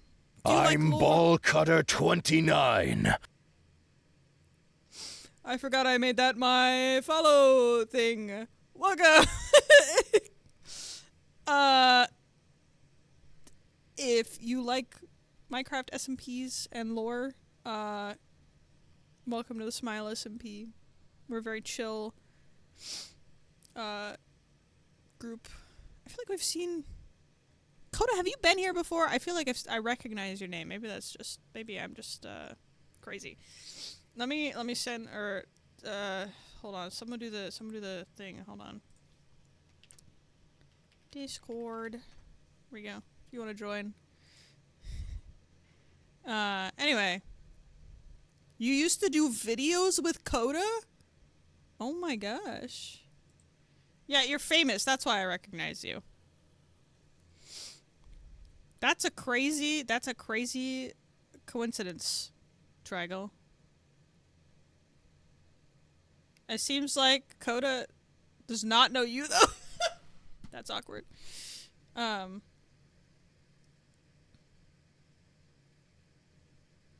Maybe a different person named Coda Wolf 007.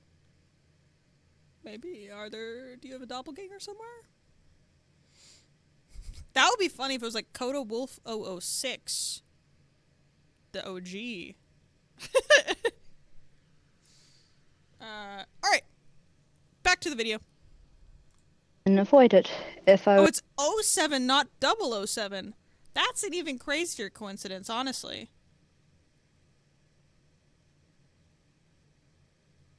That's insane. Coda Wolf 07.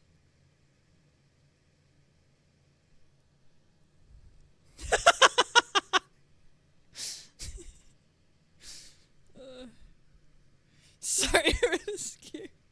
Alright. I was there earlier to fight We're with her, listening to a eulogy. not to carry her home. Carrying a feeling of heaviness and familiar grief like chains instead of wielding pride and lasting adrenaline like trophies on her shoulders. General Okul Skullcath, leader of the House of Ocular Enlightenment, ruler of New Harmonia, the one and only Archesite Warden of Solace, the blind executioner. You found a new friend. That's what matters. Your bond will be stronger than Trigal and Coda Wolf 07. Will be remembered as she becomes one with. You will make even better videos together. Bonded through this Twitch chat. Solace's earths and life, and to me, she will be remembered. Rest peacefully wherever you have gone now, and I hope maybe one day we can meet again. Okay, we will take a few minutes to say further goodbyes. As I said before, there is a book on this lectern, and it will remain on this lectern for the foreseeable future. Afterwards, you are all welcome down to the events hall for food and drinks and just to speak if you wish. Kron and I set it up earlier, so all of you are welcome. Thank you.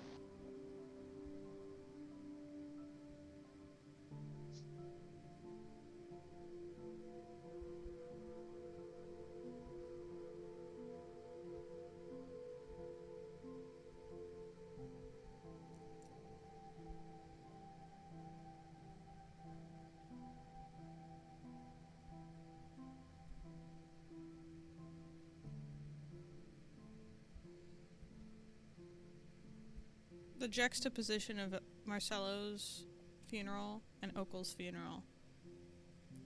It's very interesting. Wonder if I know... Is Violence... Oh my god! Violence is here. I'm not bringing the disco balls out.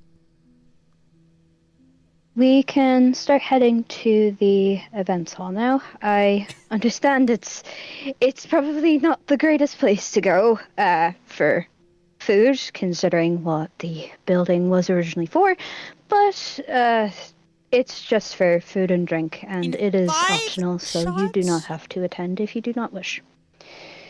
We can start going now.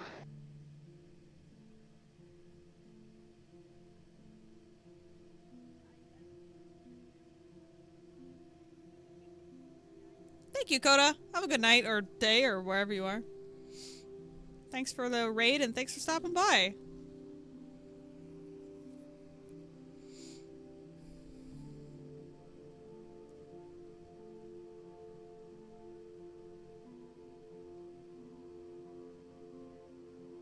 Hey, Truffle. Hey. I heard what you said to Freya I about Marcello. listen. I didn't. I don't know. Truffle, you do not say that to somebody who's grieving. know. She already knows. Awkward.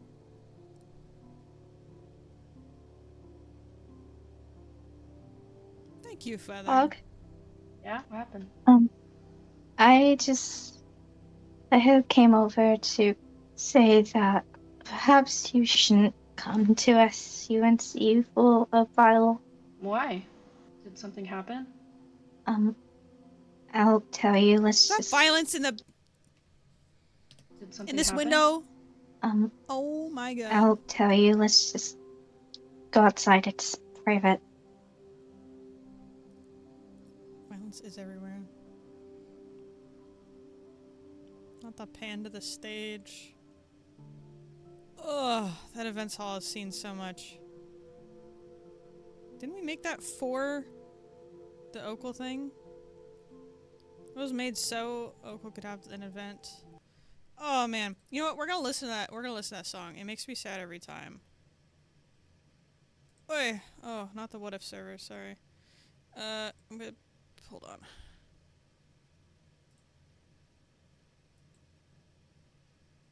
I'm gonna put this in Lore Tuesday in case if anyone wants to hear the music for the funeral videos.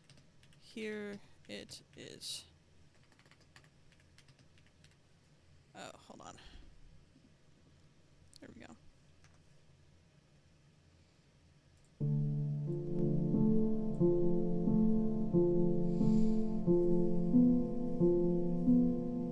I didn't realize it was gonna be named both, used for both funerals, but I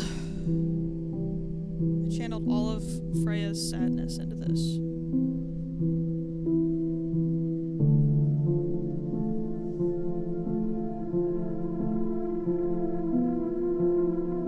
From execution to baking to a gender reveal to a funeral.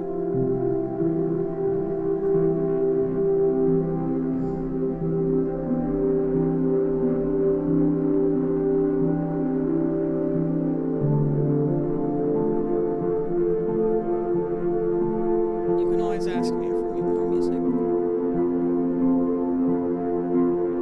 It's my favorite hobby.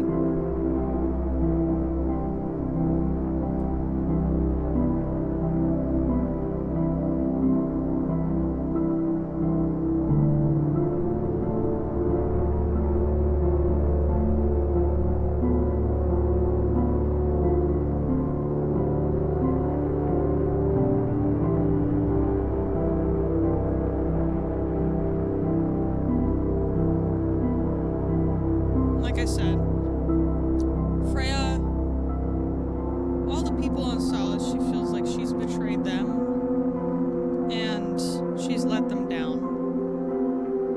And she's having trouble forgiving herself for that. So that's why she left. And the only person... Oh, this is so painful. The only person that she feels like could have understood and made her feel better and helped her work through this was Marcello. And so she's going. She went and found his pod. She never like she kept track of where it was going based on its trajectory and everything. And she's just laying on top of it, whatever, sitting there and figuring out what she's gonna do next. I'm wishing that he could help her. Someone needs to. Fun fact, Trigal! My secondary character next season is going to be a therapist named Caitlin Hall. And I'm so excited. Yeah. I have to sleep, but I want to let you know Arrow is a skinny, sassy trans dude, but I adore the buff Texan you made it. I like that I have conveyed that he is buff. I can just read it normally if you like, but I love doing the southern accent for that.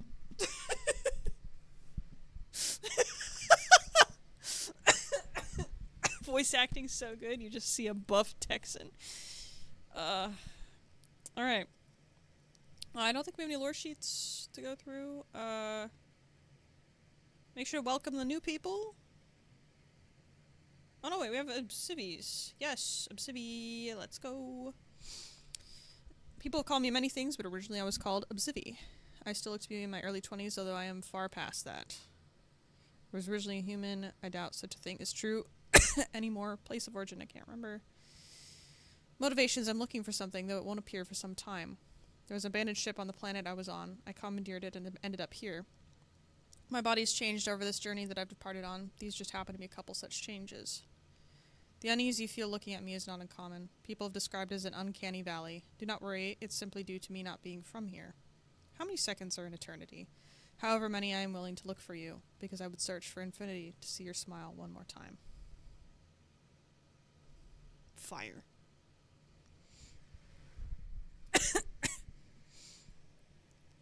I almost cried.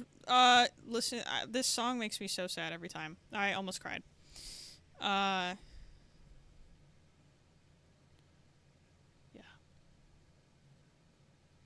This whole thing with Marcello's death has made me very sad.